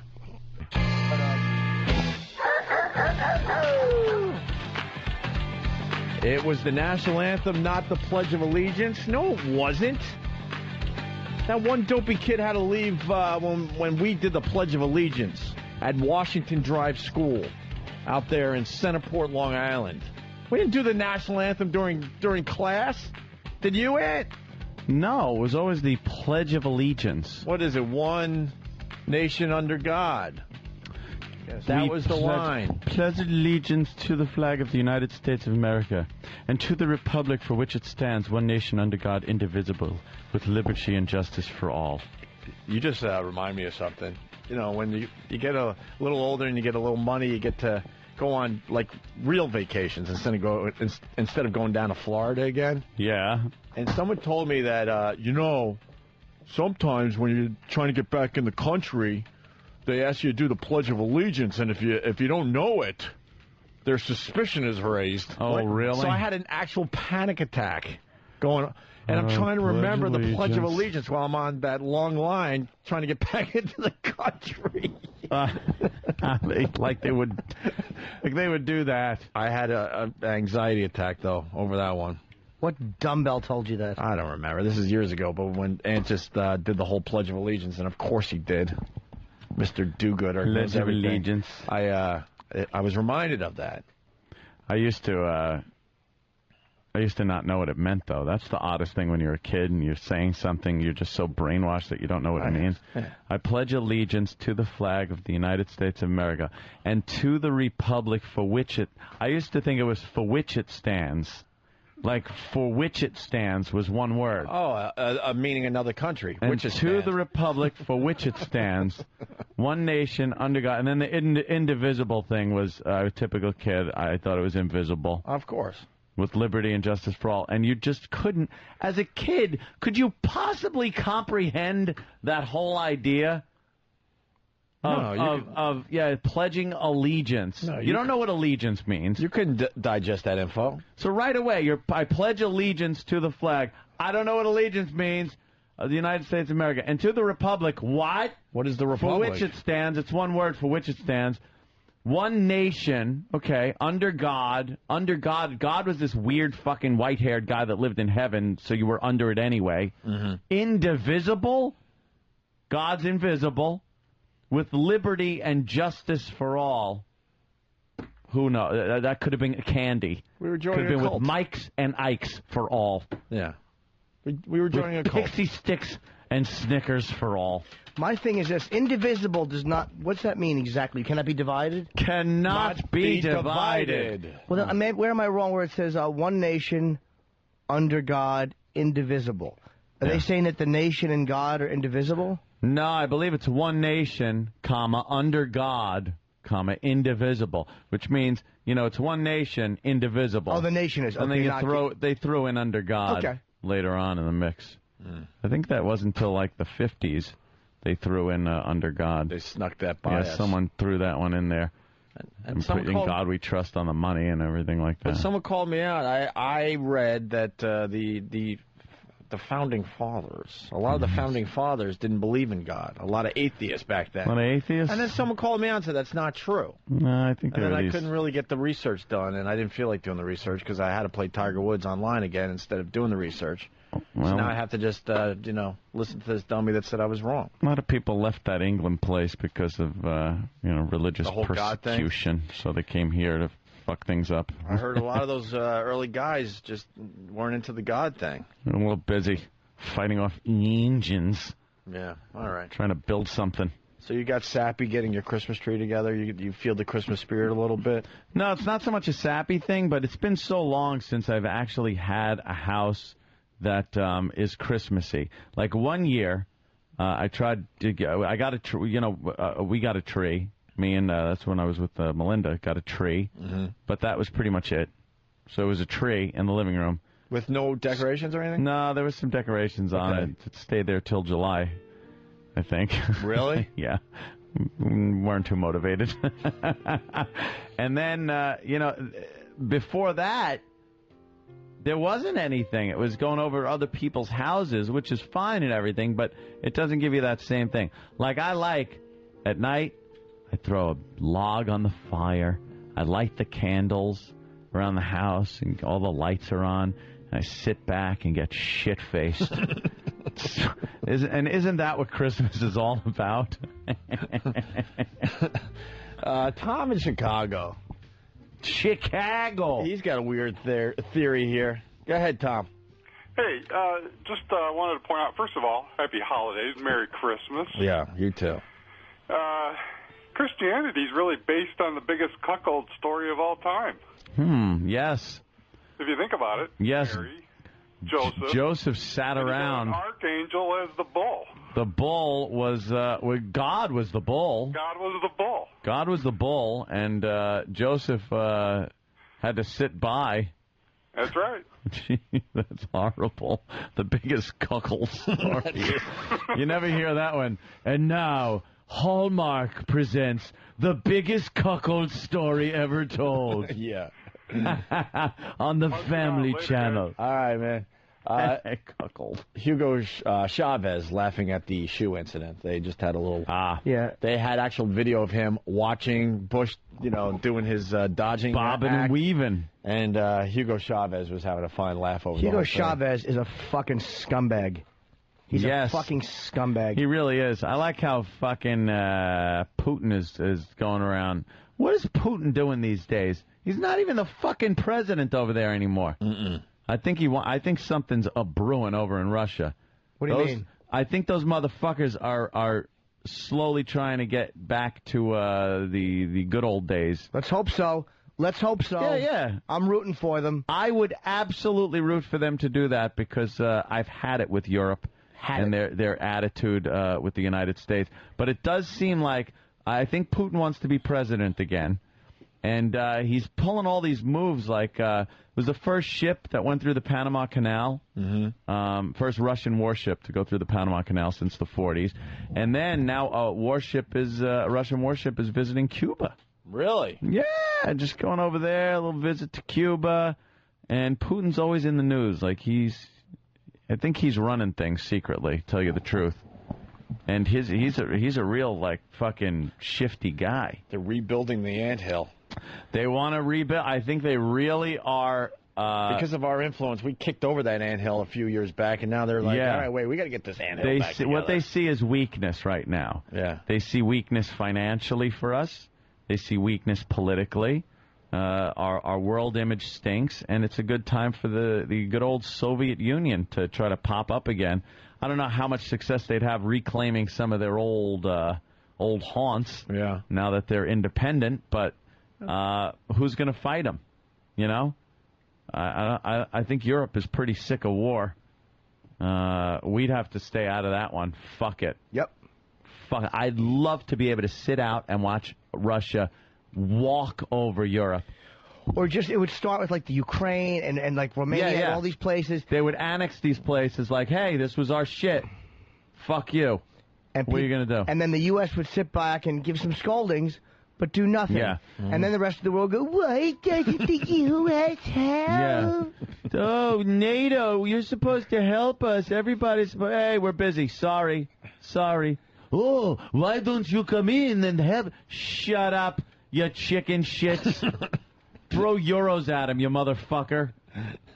Nice. Kicked off line again. Hey, euro. Yeah, it really is stupid. In other news, I'm just watching the headlines go by your head, behind you there, Ed. Yeah, I see him over there. I am laughing so hard because Carolyn Kennedy wants to be the senator of New York now that Hillary's moving on. Yep. And I kind of agree with what Chuck Schumer's saying, but I also laugh at Chuck Schumer because the guy can't get a break ever. Chuck Schumer's like, what the fuck? What's her qualifications? It doesn't even matter if you're in politics. Her last name. That's it. That's all you need is the Kennedy name, and they'll give you whatever the fuck you want in politics. All she's got. So he's going to be looked over again.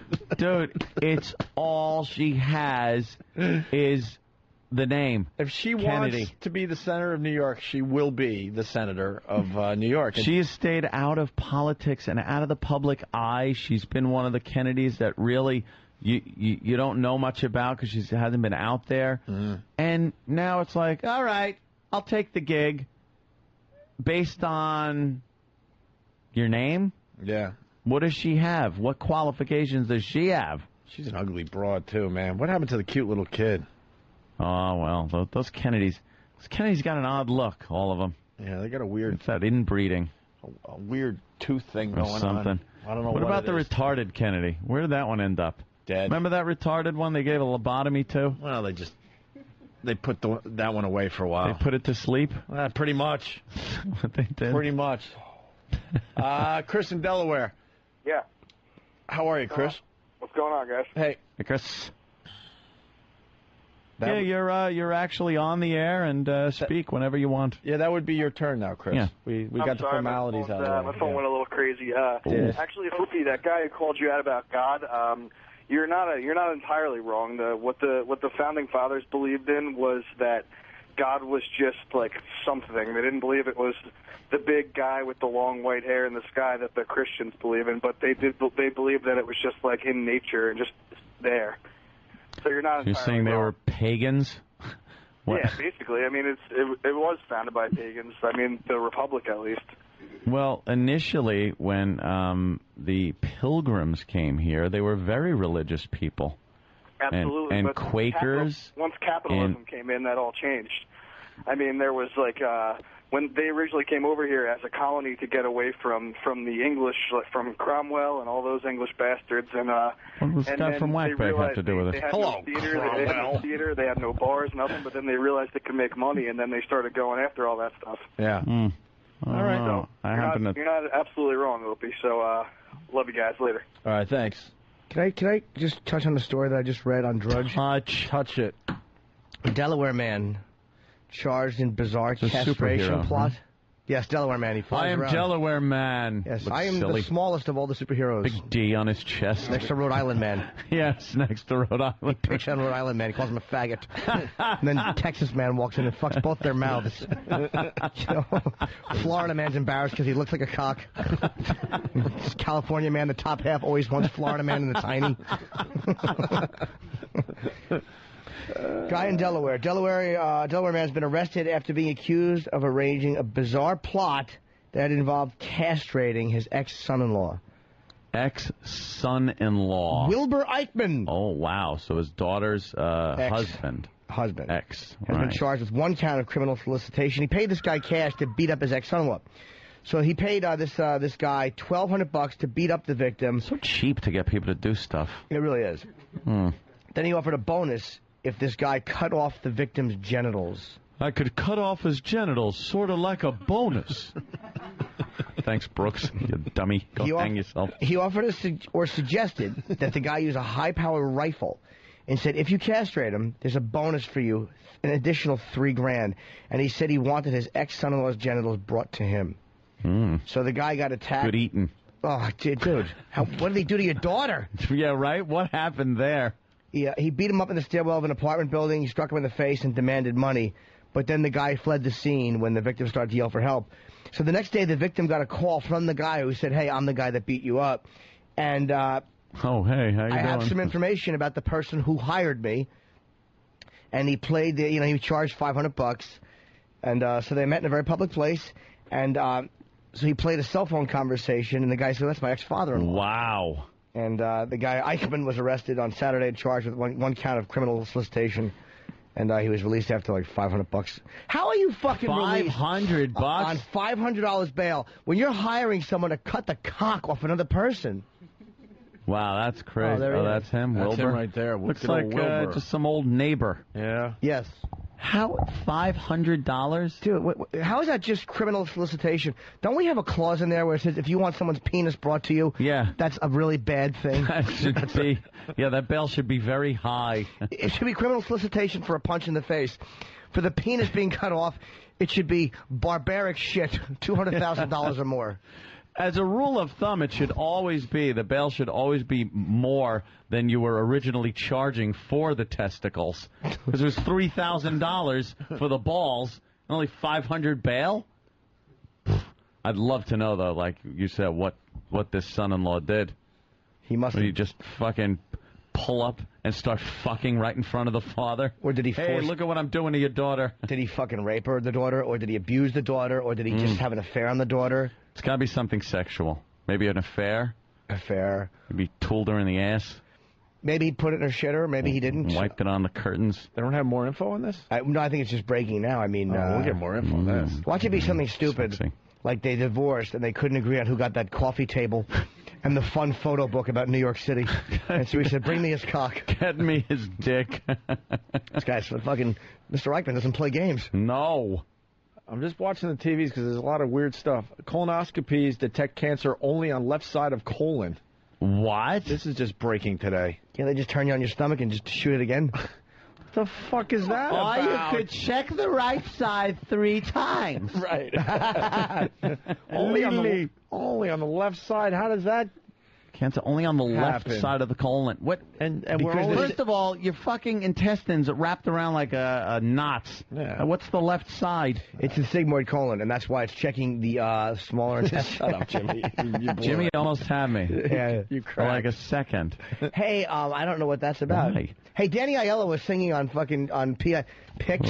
You want to hear him? I'm dying. We have it? Yeah, of course we have. By the way, they What got is some Dago fucking crap? maybe Sirius can help us because I want So it's relevant. Alan Alda is on Picks tomorrow, and these fucking publicists, can they stop with just going to the local? We have more people listening than Yeah. Picks has watching. They'll never get Alan Alda on our show. They might. Sirius might. I don't know. Oh, man. Hell fucking no. That's a tough order. I don't think want it's him. going to work, Jimmy. Oh, blase. What? Oh, it is going to work. Danny Aiello singing just moments ago on TV. As a kid, he sang on the street corners of the Bronx. He's Did since he? gone on to Of course become he an did. Oscar-nominated actor, starring in over 70 movies. But with his new album, Live from Atlantic City, Danny Aiello has returned to his love of music. And here he is performing Wannabe Sinatra some shit. of these days.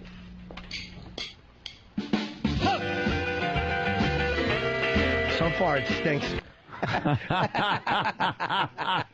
Raise your hand when you officially get the douche chills. I did when he went, huh! Yeah, that wasn't a good start. No. Some of these days. My hand's not up yet. Come on, I want to enjoy this. He's actually got a good voice. You're gonna miss me, baby. Some of these days, you're gonna feel so lonely. Hugging. You're gonna This is real relevant music. Really you may bring him in. even miss me, baby, when you're long gone away. This is going crazy. Well, I hope you feel so lonely. And you want me only. He's not as awful as I thought he'd be. No, baby. It's okay. It's like any old fucking Italian can do this. Believe me. Any old Okay, Italian terrific. can fucking get a big band behind him and sing like that. It's like black people and hip-hop. No, they Just can't all comes do it. naturally.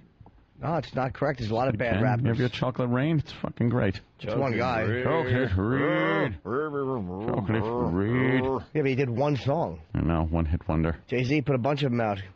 You know what I love now? I never listened to this song before, even though it's 1995.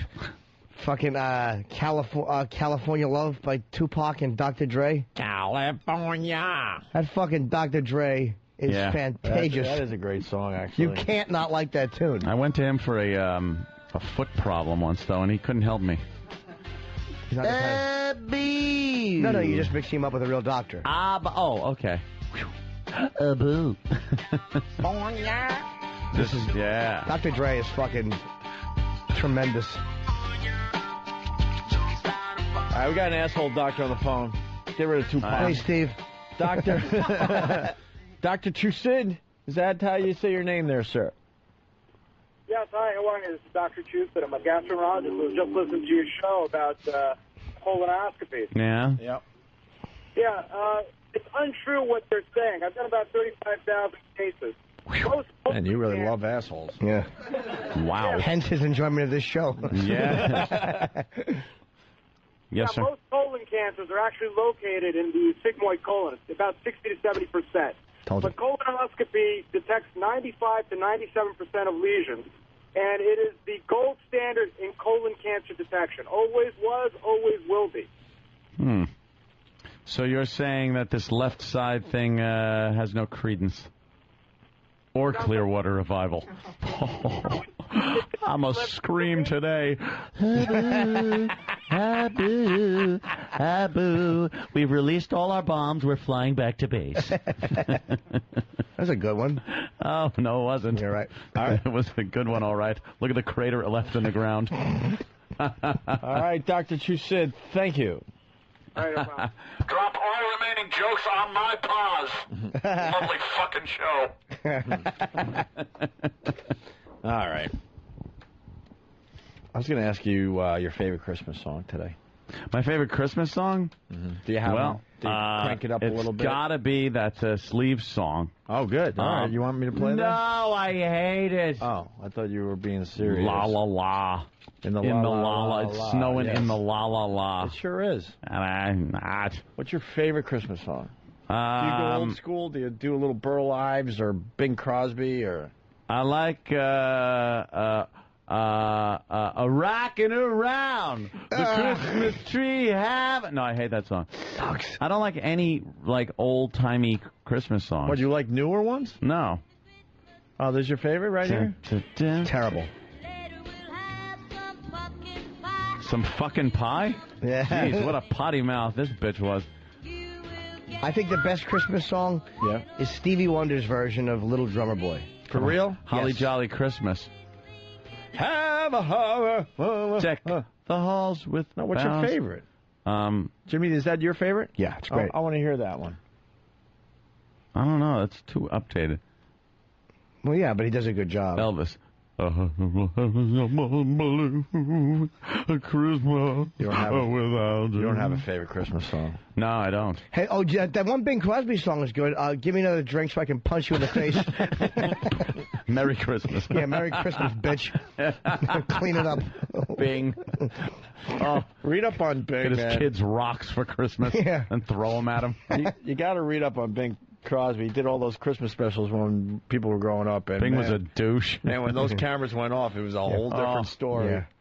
Bing liked to tip back a few and smack people around. Old brick liver. He had that great song, Ham Through the Window. How about the Bing Crosby Little Drummer Boy that he did with David Bowie? That's pretty good, though. Oh, it sucks so fucking bad. Why don't you like it? They used to play that one, and I remember seeing it on TV. Yeah. And David Bowie was in his total glam, glitter rock phase. Mm-hmm. And here's old fucking Bing with his pipe, and they looked ridiculous together. The best part is, come on in. Like well, David look Bowie. who's come. Yeah. It's Bowie. Yeah. David Bowie is coming in. Let's sing a song. And he's got his pipe, and David Bowie's hair is spiked. Looks like if that was his son, he'd fucking disown him and kill him. Yeah, he would have punched him. Well, look, we've got homosexuals coming in to sing Little Drummer Boy. Where's the Stevie Wonder version? You want to hear Stevie Wonder? Yeah, it's good. They don't have it, Jimmy. Why would they?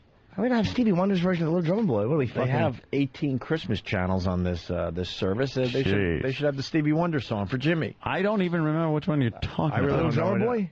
Yeah. Oh, we know the song. I know that song, but I don't know. They made David Bowie go conservative. He has a little blazer on. He doesn't have his hair up. No, it's not spiky. I remember it being spiky. He's got kind of the mullety thing going on a little bit. Well, why don't we sing a little song here? Come on. Why don't you come in, have a drink? Right. Yeah, you have one of my drinks, and let me have some of your cocaine. King to see Ugh. Hey. Nice to meet you. Well, when I smack the kids around, I like listening to your music. Rumpa-pum-pum. That's the sound the wife makes when she's going down the steps. Oh, Bing was a naughty boy. Oh, boy. Hey, what was the dumb little banter they had before the song? Yeah, that's what we want. You have that? He we want said, the stupid banter. He said, "Are you really a drunk?" And he said, "No, are you really a faggot?" And then the music started. He vomited cum in Bing's face. Bing thought it was whiskey, so he drank it. Then they rolled around sucking each other's dicks, humming "Rumpa-pum-pum." That was the director's cut. He was holding David Bowie's balls like that pipe as he sucked on the head of his cock. E-Rock just panicked and said, but it's 2 minutes. Well, what else are we going to do? Let's play the dumb banter Play these two the have. banter because it's... You got that? Well, it's been a long time since I've been to New Anything. What's happened to Hudson? I guess he's changing. Yeah, he does that a lot, doesn't he? You're not getting the hello. Yeah, get back to the hello. No, gotta get right when he opens the fucking door. Yeah, he looks through that little hole in the fucking rest area bathroom, and he goes, "Hello, I know you." And they have to both cover for the fact that they're fucking mule juice drinking moes. So they pretend they want to sing "Rumpa Bum Bum" through that fucking filthy hole in the stall wall. XM Channel 120 has all the Bing Crosby Christmas specials. Great. For the people that care out there. All right, let's go, E-Rock, from the beginning. Here we go. It is. Good. Oh, what is at the door? Let me just punch him. You the new butler? Well, it's been a long time since I've been the new anything. What's happened to Hudson? I guess he's changing. Yeah, he does that a lot, doesn't he? I'm David Bowie. I live down the road. Oh. Sir Percival lets me use his piano when he's not around. He's not around, is he? I can honestly say I haven't seen him, but come on in. Oh, the acting's terrific. Why is he in his house? Are you related to Sir Well, yeah, let's pause this. Yeah. What the hell's going on? I don't know what happened. David Bowie lives down the street from Bing Crosby? But comes over to his house when Bing's not around to use the piano. And who's Hudson? And Did he say, where's Hudson? Yeah, where's the servant? The servant, okay. But he uses the piano? But it's Bing's house? Yes. What the fuck is going on? Well, what happens here is then Bing hauls out his cock and says, "Let's see how you are on the organ." This doesn't make sense. David Bowie just walking into... And then he doesn't even know who he is. The fuck? All right, go... He's like, I'm David Bowie. I live down the road. Well, you would think they would have met by now. I don't care. I'm Bing Crosby, and I've drove down it. The old dirt road. Yeah. That's what David's talking about. Well, you take the Hershey Highway. Hi, I'm David Bowie. Did you ever hear Jumpin' Jack Flash? I sucked that guy's cock. Power-um-ba-bum-bum. All right, let's continue. Yes. Oh, you're not the poor relation from America, right? Gee, news sure travels fast, doesn't it? I'm Bing. Oh, I'm pleased to meet you. You're the one that sings, right? Well, right. You're the one that's... Hold on. Okay, he's a relative from America, and he's visiting. Is that what you're getting? That's exactly what I just got. But he lives down the street. Yep, no, but David Bowie lives down the street. See, they're in England right now. And Bing... So Bing's the relative from America who's now visiting. And he goes, oh, you're the one who sings. David Bowie has no idea who Bing Crosby is. You're the one that sings. So what happens is Bing Crosby is related to some fucking Peter Pumper in England. English faggot. David Bowie goes over to fuck the guy's mouth, ears, and ass. A lot. And then he sees this fucking old man with perfect hair and a fucking child's tooth in his knuckle. And he says... and he goes, oh, shit, I got to change my story. He goes, I need a cover. He goes, I come over here to play the piano. Right. Yeah. And Bing says, we don't have a piano, you British fruit. So why don't you come on in and go fucking... suck Mick Jagger's cock. Yeah, why don't you come on and toot on this for a little while. And then he smears carrot cake on his bag to entice Bowie. And David Bowie checks the right side of his colon. Whose BlackBerry's going off? I keep checking mine. It's not now mine. At least I know what's going on. All right, let's... I'll clarify. Let's continue with this. Oh, you're not the poor relation from America, right? Gee, news sure travels fast, doesn't it? I'm Bing. Oh, I'm pleased to meet you. You're the one that sings, right? Well, right or wrong, I sing either way. Oh, well, I sing too. Oh, good. What kind of singing? Well, mostly the contemporary stuff. Do you like modern music? Oh, I think it's marvelous. Some of it really fine. Now, tell me, you ever listen to any of the older fellas? Oh, yeah, sure. I like John Lennon and the other one with Harry Nilsson. Ooh, you go back that far, huh? Oh, yeah, I'm not as young as I look. None of us is these days. In fact, I've got a 6-year-old son. And he really gets excited around the Christmas holiday things. You go in for any of the traditional things in the Bowie household Christmas time? Oh, yeah, most of them, really. Excuse me, can we pause this for a second? Yeah, there's a lot of problems here. Holy shit. He just said the Bowie household.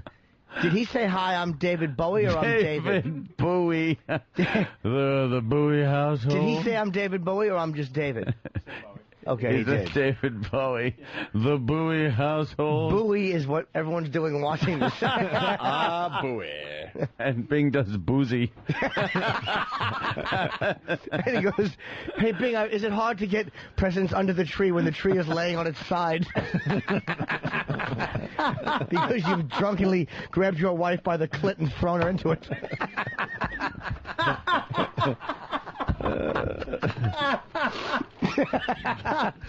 Oh, shit. David, yeah, you ever sidekick your children when they're running up for a hug? It just feels right. Wow. What year was this made that John Lennon's one of like the older guys? No, see, that was the joke that Bowie I was going understand, for. but it's See, like... I go way back, 4 years, 5 years. Because David Bowie was like, what, completely new at this point? It's probably... Let's do a little guess here. I'm going to go with 1972. No, it was really tasteless. It was 1980, right after Lennon got shot, so they threw a Lennon jab in there. Shit. Before Lennon. All right, I'm going to go 19... I'm going to guess 76, but that's just me. No. It's pushing 80. No. Bing Crosby died in 1978. Did he really? No. It's like, fuck, you got me. What year? All right, I'll say 74. 74? Yeah. I guess... I'm pushing 80. I'm even... they can't do it. When was Lennon shot? 80? 1980. This is so fucking old. You know what? I'm going to go 82. Wow, you're crazy. Enough time went by with the Lennon thing. And Dude, you're crazy. This is so 70s. I said 76, Ant said 74. Apparently it's up to 97 at this point. Can I change my guess? Yes. 79. 77. I'm telling you, I'm thinking this pushes 80. It's 77. 77? Yeah, I just saw it up on the album. Where? Right there. Fucker. Who right wins? Down there. Who wins? Up on him. I do. I said 76. Yeah, we doing Price is Right rules? I won. No, we all knew I won. No, you lose. No, I went over. Opie went over. No, I didn't. Let's get back to these two douchebags. I can't take this audio. It's killing me. In fact, I've got a 6-year-old son, and he really gets excited around. You ever punch him in the mouth? You went to any of the traditional things in the Bowie household, Christmas time? Bowie. Oh, yeah, most of them, really. Presents, tree, decorations. Wow. Anal Agents sex. sliding down the chimney. All the basics. I was just seeing if you're paying attention. Actually, our family do most of the things that other families do. We sing the same songs, do you? I even have a go at White Christmas. You do, huh? And this one. This is my son's favourite. Do you know this one? Oh, I do indeed. It's a lovely thing. God. There we go.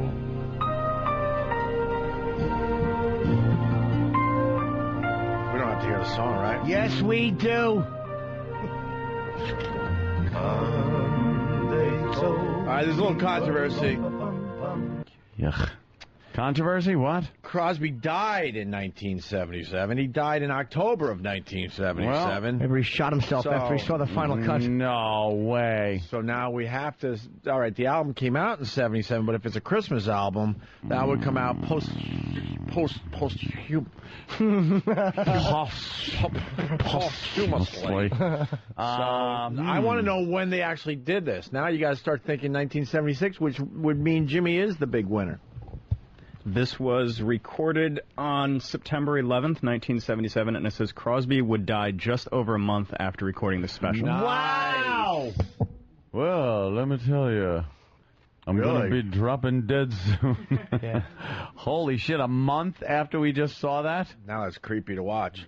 Dead. I was guessing he died in 78. I was just kidding. I was off by a year. Well, you gave him an extra year. Look at you, generous. Jimmy, Little fault. What can I say? You rule. What did he die of? AIDS from shaking David Bowie's hand. David Bowie. Let's go with the guess. I will say... Alcohol. You know something? It wasn't the heart. He didn't look... It might be the heart, because he didn't look like the big casino. Didn't he die on a golf course? I heard it was a tightrope accident. On a golf course? Whose fucking BlackBerry is that? I don't own a BlackBerry. Is it out there? Oh, it's out there. No. Who is it? Is that Poe? Why is Poe mic'd? First of all, why is Poe mic'd? And second of all, That mic. Oh, it's Okay, from that mic? can someone tell Poe to how fucking loud is that? Put it on vibrate, Really? you dummy. And a dug-a-lug-a-lug, a dug-a-lug-a-lug, a dug-a-lug-a-lug. I'll say brain hemorrhage. Oh, that's a good one. I'm going Damn, is that brain good? hemorrhage. Do you know, though? No, I don't. All right. Swear. I'm going to go liver failure. I'm going to go with a weird one. He was, Sorry. he was raped and eaten by a Komodo dragon. If Jimmy wins this, Komodo dragon. Who has the answer? Travis has the answer. All right, here we go. I had stroke. Close, Jim. Heart failure. Oh, Was it on a golf course? No, that was Caddyshack. Yeah. It was a lighting. On a golf course? He died in Spain, so I don't know. Yeah. What was he doing? I don't know. Let me find out. Let me find out. How are you going to find out what he was doing in Spain? Wikipedia. Oh. It's a heart attack. I'm going to go with the golf The course old thing. Tigger. The old Tigger went out. What do you think? There was a blood clot from his knuckles. Went into his heart. He bashed that fucking wife of his. And there is, there's the tombstone, Oh, so we boy. got to be around. What do we got? Death news. What do we got? Oh, that's his That's tombstone. his tombstone. Wonderful. I God, he did was only 73. 73. 77. You're right. Golf course? Well, he went says there on to the- play golf. Yeah. It says he went to headed for Spain to play golf and die. Yeah. Was he on the golf course when he died? He's golfing. After his last putt, Bing bowed to applause and said it was a great game. He was about 20 yards from the clubhouse when he collapsed from a massive heart attack. Wow. Great game. Wow. His son said that can you put that back, Travis? His son said that to endure the pain of the beatings, he would dream up ways to kill his father. The kid's brother, Lindsay, supported the charges in the book. Wow. Wow. Jesus. I should read that book. Oh, yeah, that would be a good read. Hey, I know we were all looking for the Spain joke, and Tim H. from Columbus, he was running with the Bulls in Spain and was gored in the ass. That's right. Which reminded him of his Bowie experience. He liked it, yeah. I have to pick. In my Jimmy, bum. But Jimmy, listen to the headphones. Bum. Oh, but Jimmy. Okay. Just listen for a second.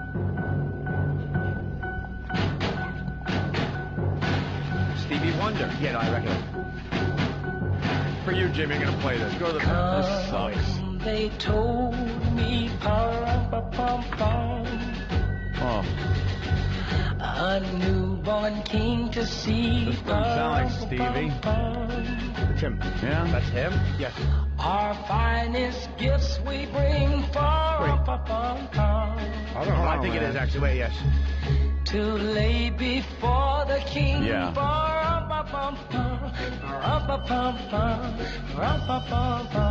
Yeah, it's him. All right, we'll play the rest of it. Go to the bathroom. To honor him,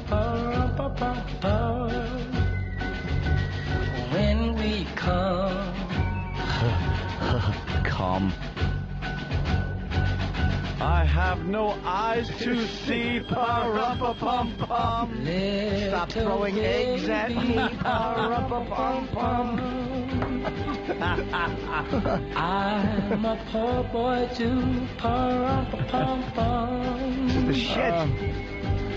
I have no gift to bring. I can stare at the sun. I'm singing into a hairbrush.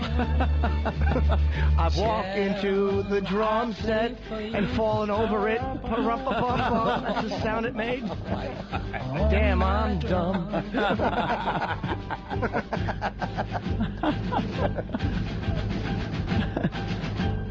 All right, let's get rid of this thing. That gonna make it Goes up another notch, doesn't it? Oh, wait. Oh, you missed the best part. He changes the lyrics. He goes up a...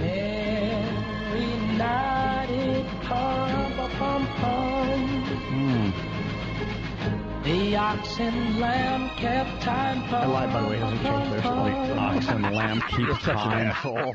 By the way, as Band far must suck if the ox and lamb are keeping time. I know. That's because he can't see, so he had to say to the ox, hey, what time is it? And the ox said, I don't know. Stop eating my tail and ask the lamb. Boo. I should have just cut my losses and pissed. As far as favorite Christmas song, you fell real short. This thing stinks. No, it doesn't. There's so many better songs than this. Name me thing. 16. 16? No, that's better. The Stevie Wonder one was great. It's a great version. It's my favorite. Not his favorite it's not Christmas song. No one else would go with that. I wouldn't care. Fuck all of them. What am I going to listen to? I'm Dreaming of a White Christmas. That was the best version of that song. That's my favorite song. No, there's some of the ones in the 80s. What came out in the 80s? The 80s? There was little Billy Squire. Billy Squire had his, and Bruce, and Bruce had one? Yeah, I think so, right? Bad clothes is coming to town. Bad clothes is coming to town. Bad clothes is coming. Yeah. You know, Clarence comes out dressed like Santa, and he can't stop laughing because it's preposterous that where's my beep? I don't know. I think you get it. Are you, I can tell you mine. Oh, you have a favorite Christmas song? No, I don't actually. Yes, you do. We'll take a break. Let's hear it first. No, we'll take a break. What is it? Love to hear it. We'll take a break. Come on, what is it? What is it? No, we'll just take a break. No break necessary. How about we do that? Satellite. Because I got to take a leak, and I know you're going to kill me for 20 minutes. Why? It's Christmas time. Because they sing about ghost stories and stuff. That's your tease. Ghost stories. That's the tease. All right. And don't cheat with Pal Talk. I won't even Will look. Anthony come up with the song? We'll find out after the cheat break. With ghost stories. There's ghost stories in there. Ooh, some kind of spirit? Or they reference ghost stories. That's your hint. All right. It's my favorite Christmas song, though. As long as it's Christmas. It's old school. Oh, my God, I just lost my ears. What are we doing? AshleyMadison.com? Sure. Office Christmas parties. Yeah, that's what we're talking about. Some of you are still having office Christmas parties, and they're one of the leading causes of infidelity. Nice. According to a recent article, 49% of people said if given the opportunity, they would have a quickie with a coworker at this year's office Christmas party. Ashley Madison is here to help you people that want to cheat. They want you to play with someone else's toys this holiday season. And we want them to get a better writer for their copy. But besides that, Ashley Madison is the #1 dating service for married people. You cannot deny that, Anthony. AshleyMadison.com for the people that are looking for something. Unlike the confines of your workplace, it's secure, anonymous, and now guaranteed. Basically what they're saying is if you go to AshleyMadison.com, you're looking for that affair, you don't have an affair, you're going to get your money back. No questions asked whatsoever. What's there to lose? Whatsoever. Yeah, what's there to lose? Try it if this is for you. With a new person joining every 20 seconds, it's the gift that keeps on giving. So if you're looking to have an extra happy holiday, sign up right now, absolutely free, at AshleyMadison.com for the naughty and the nice. AshleyMadison.com. The Virus. XM202, Sirius 197. The Virus.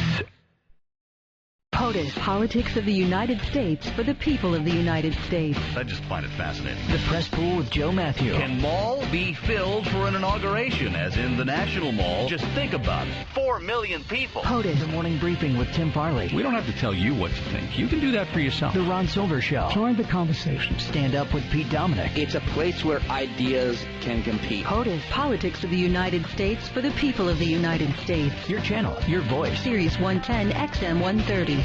Business owners, AmeriMerchant can provide your business up to $200,000 in working capital in 7 days or less without the hassle of a bank. And unlike a bank, we have a 90% approval rate. Turn your future credit sales from your customers into fast cash. You can use the money for anything you choose, such as expansion, marketing, purchasing inventory, paying off debt, buying out investors or partners, acquiring other business. Call 877-469-6520. AmeriMerchant offers you a no-hassle application with simple, easy steps. We offer multiple cash advance programs that can get your business up to $200,000 right away. With approvals as fast as 24 hours, pay back with your future credit card transactions from your customers. If you have $5,000 per month in credit card sales from your customers, you may qualify. Call AmeriMerchant now to find out how much you may qualify for today. Call 877-469-6520. That's 877-469-6520. That's 1-877-469-6520. Does your furnace need repair? Just go to homebuild411.servicemagic.com. Is your roof leaking? Or are you ready to replace your windows? Log on to homebuild411.servicemagic.com. Big or small, no matter what your home improvement need. Now it's easy to find the right home pro at homebuild411.servicemagic.com. ServiceMagic is a free online source of licensed and insured contractors in hundreds of home improvement categories. You can have instant access to roofers, plumbers, maids, handymen, chimney sweeps, remodelers, and many other professionals. Visit homebuild411.servicemagic.com and find the right home pro for your project. It's easy and it's free, and it's the source to find neighbor-recommended contractors in your area. Now you can hire a pre-screened home pro with confidence. Go to homebuild411.servicemagic.com. It's quick, it's free, and there's no obligation. Go to homebuild411.servicemagic.com. That's homebuild411.servicemagic.com. Is your credit score holding you back? Are you paying more for everything just because you don't have perfect credit? Well, it's not your fault. Credit card companies are doing everything they can to keep you in debt and never let you escape. But I've got a system that can fix your credit score once and for all. And I'm going to send you a free tape showing you the power of my proven system today. My credit score is now 758. My wife and I are shouting for joy right now. Hi, I'm John Commuta, creator of the Transforming Debt into Wealth system. My system doesn't just fix your credit score, it will permanently rebuild your credit status so it can never come back to haunt you again. It works no matter how bad your credit is or how much debt you have. Our credit score was in the low 600s, and now we're at 780. You can wipe the slate clean once and for all. Call right now and I'll rush you my free tape. For your free tape, call 1-800-900-1672. That's 1-800-900-1672. 1-800-900-1672. Hi, this is Big A, and when I need an XM radio or accessories, I visit myradios.com. That's 866. I need XM, or visit myradios.com. The virus is an XL channel which may contain explicit language. Channel blocking is available by calling 1-800-XM-RADIO or in XM Canada, 877-438-9677.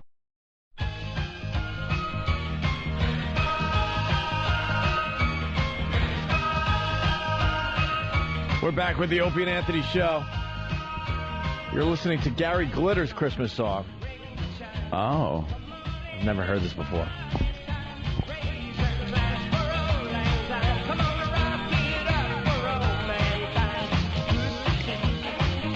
Oh, I thought it was just I'm dreaming of a white Christmas. I'm dreaming of a yellow hiney. No, because Anthony said that his favorite Christmas song would probably come from the 80s, something that was made in the 80s. Well, I just said there were a lot of them in the 80s. Yeah. I never said favorites. There were a lot of shit made in the 80s. Okay, well, Travis found a list of Christmas songs that came out in the 80s. Ooh. And this is one that obviously fell horribly short. Yes. How about the really big band that tries to come up with the next Christmas classic and just fails miserably? Like Gary Glitter did, another rock and roll Christmas. He thought it was going to be a biggie. Here's some of the songs from the 80s that came out. 12 Days of Christmas, the Bob and Doug McKenzie version. Ugh. Yes. Baby Please Come Home by U2. They did their Christmas song in the 80s. Mm-hmm. How was it? It was all right. Backdoor Santa by Bon Jovi. Ho ho! Ho ho! Wow. I think that one was a bust. You sure you didn't mix that up with the Gary Glitter one? Huh? Yeah. What else? Beer for Breakfast, The Replacements, whatever.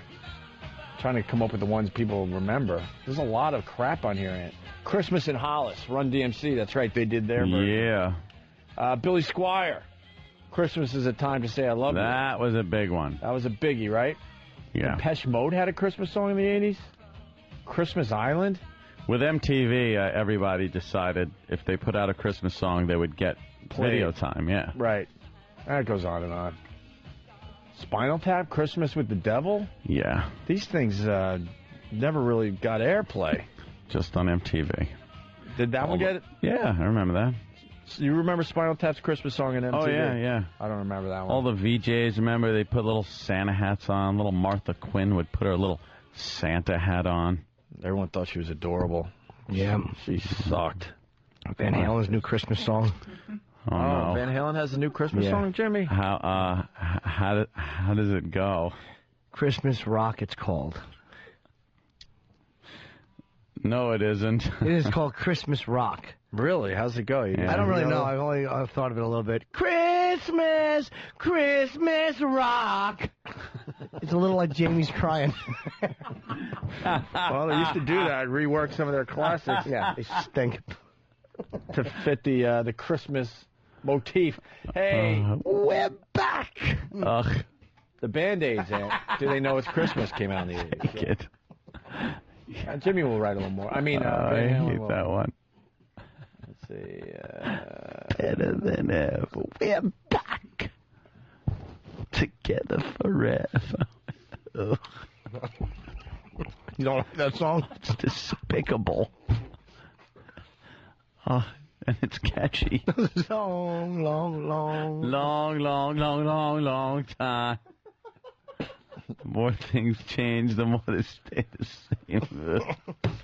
Doesn't that smile at Wolfgang because he's new? Of course it is because he's new, but there's still Van Halen. Ugh. Oh, it's so horrific. The whole scenario is embarrassing. Did that song ever run through your head? Yes, a lot. I find myself singing it around the house. I go, we're back.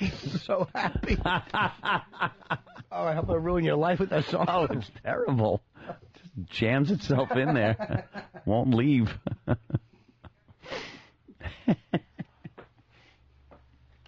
Where were we? Do they know it's Christmas time at all? No, they don't. What is this? This isn't... What? The Live Aid one? This is... What is this? This isn't Do You Know You It's... too? That's not Do You Know It's Christmas Time at Home or whatever? At all. At all? They don't know because they're in Africa starving. It's real hot over there. It's not snowing. No Santa Claus. Right. They'd put him in a big fucking pot. Right. And put fire under it. And if Santa was smart, he'd blow out every match that they try to light because that's what Bugs Bunny does. Never gets cooked in a pot, Bugs. Smart. Smart rabbit. All right, we don't need to hear this now, you rock. It's Christmas time. And...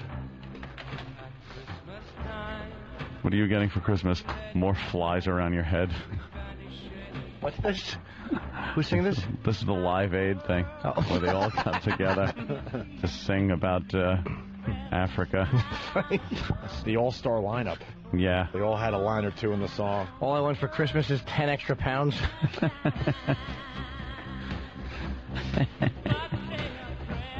Who is this right here? Name the artist. One of the Wham dudes, probably. Yeah? Does sound like him. Yeah, wow, I think you're right. I think that's the guy that always gets caught jerking off. George Michael. George Michael. Maybe. Or maybe Simon Le Bon. Maybe that was Duran Duran. Yeah, it sounded a little like Duran Duran. With that little crack in his voice. Gotta get to the chorus. Of course. All the fucking stuffed shirts.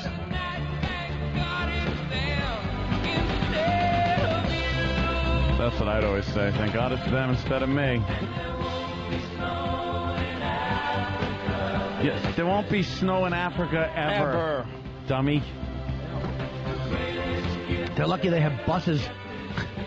Do they? I don't know. I don't even know.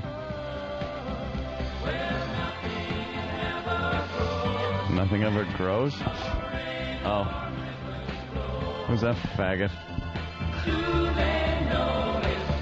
Oh, Bananarama.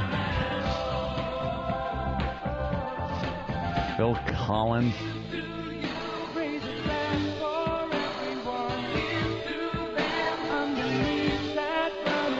Stink. They don't, so don't remind him with a song. They wouldn't even miss Christmas if it wasn't for this fucking song. Don't show them what they're missing. Wait, you mean there's Christmas? Right. What the fuck is that about? You mean there's this cool thing called Christmas? You got presents? I used to like that blonde chick in Bananarama. Weren't they all blonde? No, I don't think so. I like the cute one. Wow, Jesus, where are these people now? I know. Half these people are nobodies now. They're just on job sites. I would love to know the official lineup of this song. A lot of nobodies in there. Yeah. They were famous for maybe a year or two. Who's that? Kaja Gugu. Oh, is that Kaja Gugu? Nah, I don't even know. That's George Michael. Oh, Twisted Sister has a Christmas song? Oof. It's gotta be great. We got that 2 years ago. We've never had the opportunity to play it, so you guys... There we go. There it goes. Not playing Twisted Sister's Christmas song ever. It's a whole album. It's about cookies. It's called We're record. Not Gonna Bake Them. It's not just one song. They have a whole album of Christmas songs? Yep. Give it up. It's over. You had a good run. What are you doing? It's new? 2 years old. Oh, come on. It's I got 2 years here. old. Didn't Van Halen have another song for Christmas? Did they, It was called Jim? Don't Give Grandma the Christmas Brownies. You know, because there was stuff baked into them. I hate whenever you bring up Van Halen.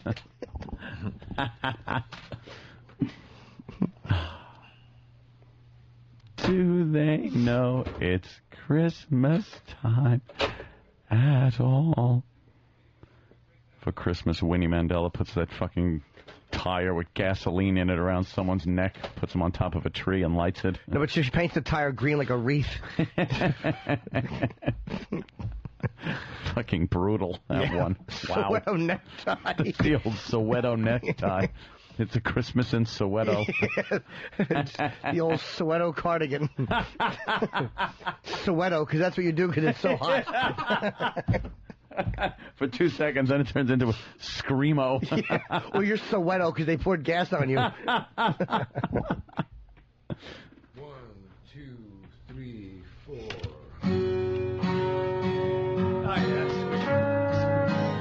Sounds like something else. Every road. Yeah, it did sound like something. 1, 2, 3, 4.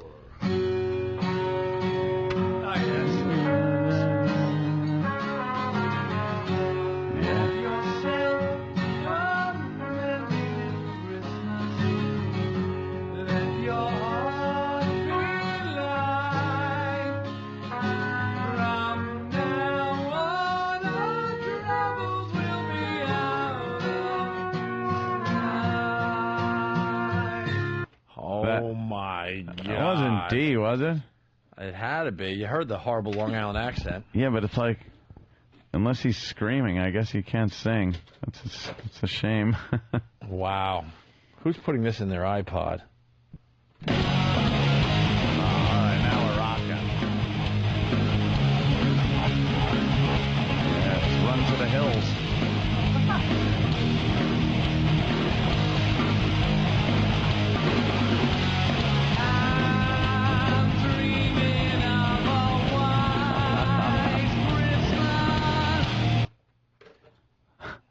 Are you, D?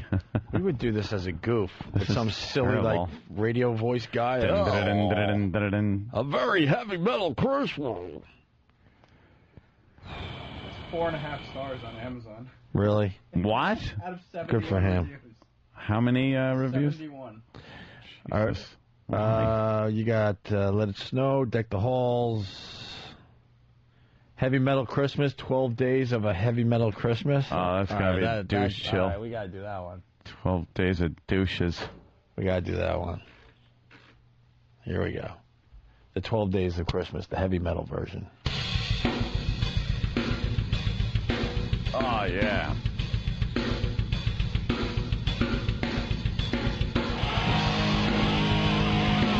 I wanna rock. I want to rock. My heavy metal Christmas, my true love gave to me. All right, we got to guess the 12 days. right. A douche chill in a pear tree. Okay, the first one. What would someone into heavy metal? Twisted Sister CD. I would say. Give me a pen. Piercings is going to be in there. Yeah. Okay, hold on. Tattoos. I would say. Let's see how many of these we can get. A botched suicide attempt with a shotgun. That's the first one. On the second day of Christmas, my true love gave to me. 5. No, 2. No, I'm thinking 5. Yeah, to get them in order would be a miracle. Hold on. 5 golden. 2 groupie tits to shoot my cum between. There we go. 5 golden nose rings. I got it. On the third day of Christmas, my true love gave to me 3 legs. And then there's a picture of Paul McCartney and Heather Mills. Because that's rock and roll kind of. It's heavy metal, though. Follow the format. Heavy metal. Oh, whatever. All right, whatever. So it's a leg. a good line. I mean, Heavy metal. I'm not saying it's not a good line.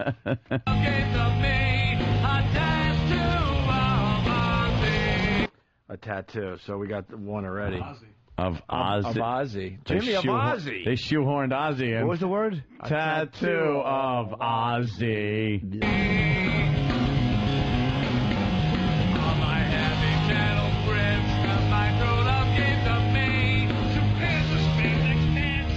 What? 2 pairs of spandex pants. Oh, we missed that one. That's an obvious one. Ah, yeah.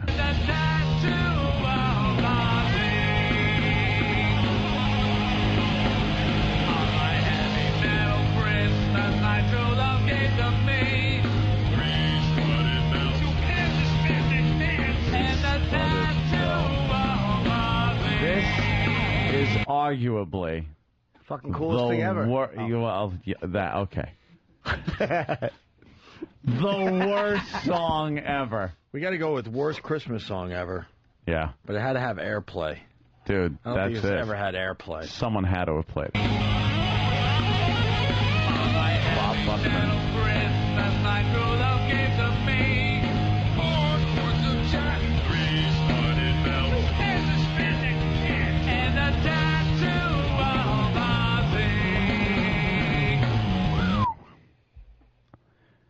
I could just picture him sitting around going, We're not going to go to 12, what are we going to do? There's no way we go to 12. You know what you do? 4 quarts of Jack. You just fast forward it to 12 and That's a count great down idea. once. That's a great idea. Find out what they all were, all in one fucking fell swoop. It's a great idea. Why would we sit through this? All right, we'll do it from here.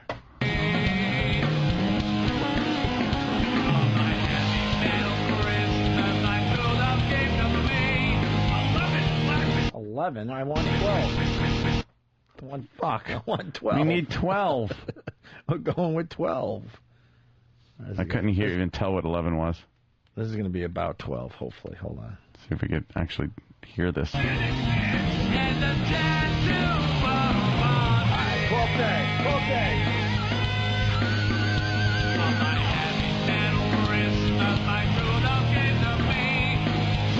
Silver crosses and black mascaras. There's a platform, tattered t-shirt, pentagram, leather jacket, cans of hairspray.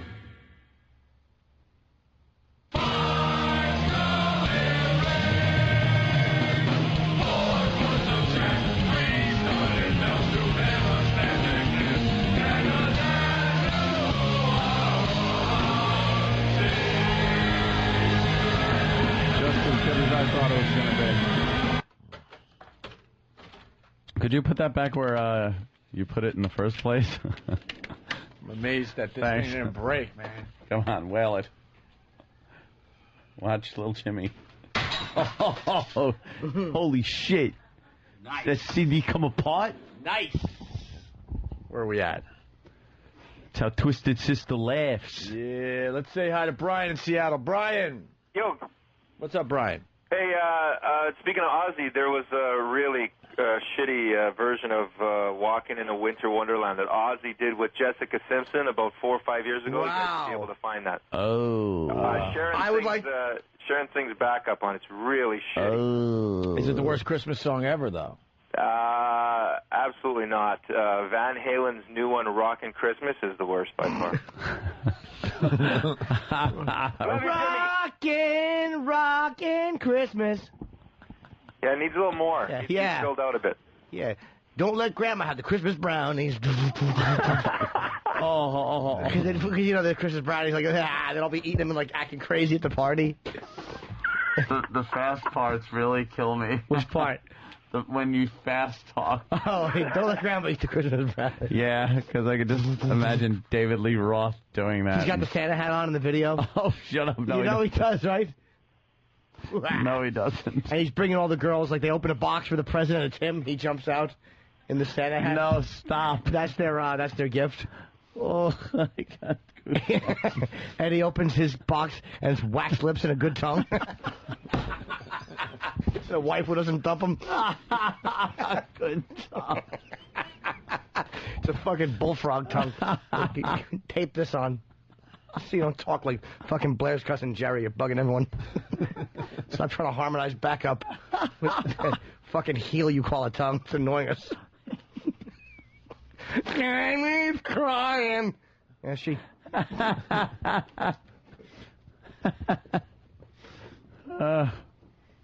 Invite David Lee Roth over to lick his stamps. I got to mail a letter, please. Pew.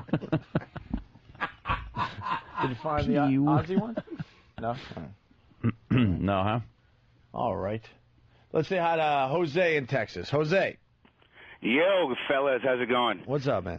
I got a song I recommend. It's not the worst. It's probably one of the best. It's by the Vandals called It's Christmas Time for My Penis. It's a beautiful holiday cheer song. You guys got to check it out. Never heard of it, sir.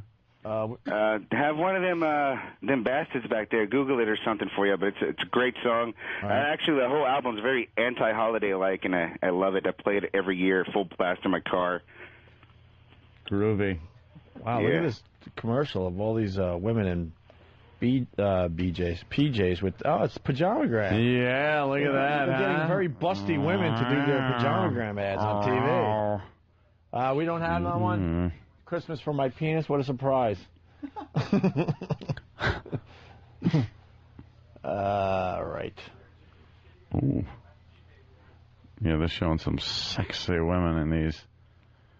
You got to get the size for your fat-ass fucking pig that you're with. That's got to suck. After seeing the hot chicks on TV. Yeah. Oh, look, she's taking it off. Wow, God this is damn. a really long pajamagram spot. Damn. Showing a little A's. Throwing the red bra. She's ready for action. She's giving the guy a little fashion show. Yeah, she's modeling for the guy. He's got a rod. No hot chick would wear that comfy thing they just showed. You never know. Yeah, well, the Christmas guy would morning, be you all come excited down. about that, though. How does it soak up pre-cum? That's what I want to know. It's silk with a big flannel circle in the front. To keep and that's what they say, to keep his cumsies from wrecking everything. It's fucking silk, and they just sewed in a sham wow in the front. Ring that out, fucker. Yeah. She's drinking a big cup of jizz. Instead of eggnog. She's lactose intolerant and it makes her fart. All right, there's some fucking going on they now. closed They the just door. shut the door. And the sign said relaxation in progress. Yeah. What is that? It means she's going to be sucking his dick. A Yankee cranky fucking Something massage? like that. Yeah. He got, David got his dick yanked, right? Yeah. And not here came yet. and everything? Yeah. All right, good for him. Yeah, he's not here today. Good for him. Did he sound any different about life? Or? Yeah, actually he did. Yeah. Liked it? He loved it. Good. He'll probably be in tomorrow. We can talk to him about it. Yeah. All right, we'll take a quick break and we'll finish up next. Opie and Anthony. Where's that pajamagram thing? I'm getting that out of the way. We just saw the commercial for pajamagram, so let's do this. This Christmas, there's only one gift guaranteed to get women to take their clothes off. A pajamagram. We just saw the commercial on TV, and wow. Wowie wah. They should have another service where they send you the girls in the TV spot. Wait, that would be mixed up with the other sponsor, so maybe we should stick with this. A pajamagram. Sending a pajamagram is a great way to spoil your wife or girlfriend this Christmas. Each and every pajamagram is delivered in a beautiful hat box. She's going to love that. Along with a lavender-scented sachet, a Do Not Disturb sign, and a gift card, all free. To send a pajamagram, you can do it online at pajamagram.com. You'll find all the top brands of pajamas and lingerie, over 100 styles from comfy to sexy. They also have lots of great bath and body products that you could add to your pajamagram to spoil your wife or girlfriend even more. It only takes a few minutes to order, but she'll think you spent all month planning it. A pajamagram is the perfect Christmas gift. Something a little different. Check it out for yourself. Best of all, she'll think of you every time she puts them on. Overnight and Christmas delivery guaranteed. It's a gift you're both going to love, so visit pajamagram.com. Or you can give them a call, 1-800-GIVE-PJs. That's pajamagram.com or 1-800-GIVE-PJs. Getting ready to wrap up another fine Opie and Anthony show. Oh, indeed. This music bed sucks dick. What is this one? Yeah, I know it's Linkin Park. It's the first 5 seconds looped over and over and over again. That's why it sucks. It rots. Yeah. That rots. I haven't heard that in years. I know. That Remember rots. That rots. That's a hunk of junk. When something rotted, it was really bad. It was terrible. You rot. It's just decomposing and stinking. That's wonderful. Yeah. You want to do the old lady thing before we get out of here? The old lady thing? The old lady that graduated college. One of these. We get one of these every year.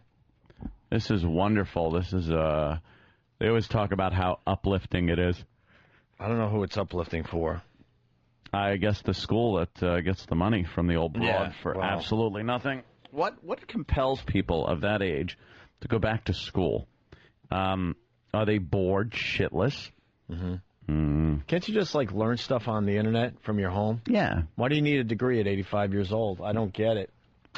I get people that go back to school in their 30s and their 40s, maybe. Try to change their fucking life around. Yeah, they want to do something completely different. Maybe even in their early 50s. After that, that's a little too late, too, I think. Well, like I said, the early 50s is definitely pushing it, but 85, these are those feel-good stories the news likes to do, and there's nothing feel-goody about this.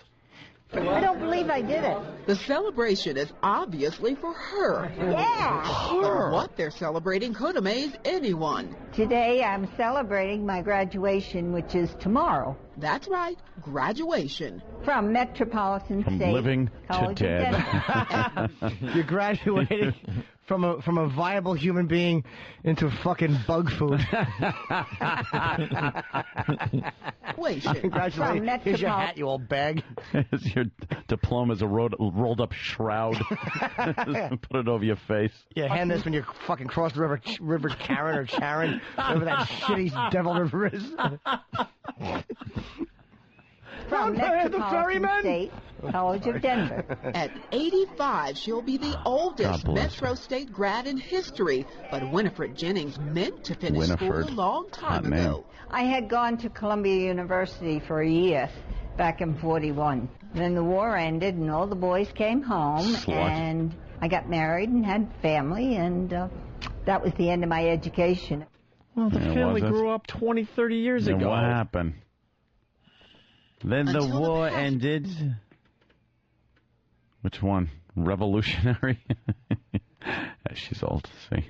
until the passing of her husband. That's when the grandmother of 16 made up her mind to go back to school. Mom just couldn't sit still. She never could. She was always doing things. She got Parkinson's? Mom could never sit still. She has the old Parkinson's. She goes off like a paint shaker. She majored in knocking things off the desk during lectures. Never could. She was always doing things. So the behavioral science major took to the classrooms full of 20-somethings and blew them away. Yes, I got more A's than B's. My lowest was a B. Cheers. It's probably a D. You put a line through, you cheating old fuck.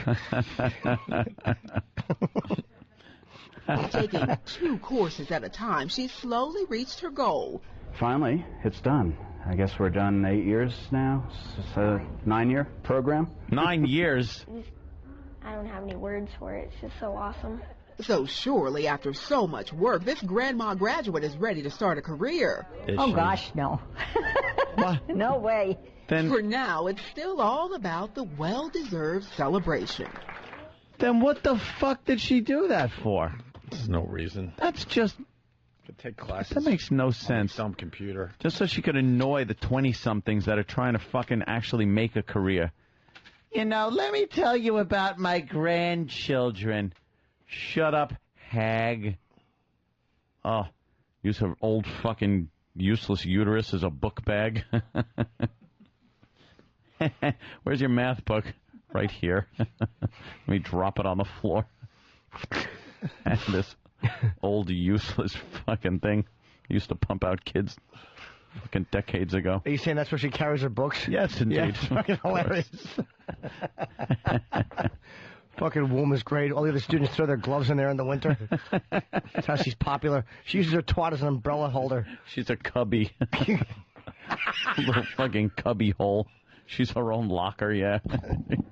Oh, God love the old dear. Oh, God love her. There you go. I don't get it. You're starting a career. Oh, jeez, no, that would be crazy. You're crazier than going to school for 9 years? 9 years? Start at 76 then, right? For what? What did she get a degree in? Behavioral science? Yeah, behavioral science. What the hell is That's that? going to get you. What does that get you, by the way? You a profiler for the police department? Behavioral science.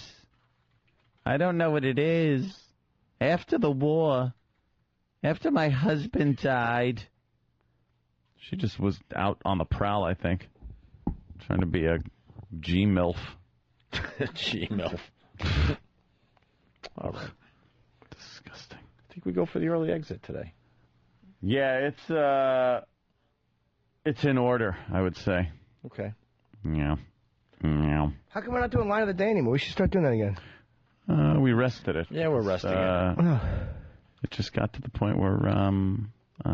yeah, we'll bring it back, but it needs to be rested. It is brought to you by DirecTV, though. Yeah, why would we rest it if they're buying the thing? My nose itches. Call 888-961-DirecTV. DirecTV sponsors Line of the Day or What Did We Learn, whatever the hell we're going to end up doing at the end of the show. It's brought to you by DirecTV. That's nice. What is that, one of those satellites? Yeah. It's like the space age. We used to be on DirecTV. But do you put that on your roof or something? And it catches things from outer space? It's fascinating. Oh, what happened to her? Grandmother beaten. Oh, did they just show a beaten old grandma? Oh, they got to show her face again.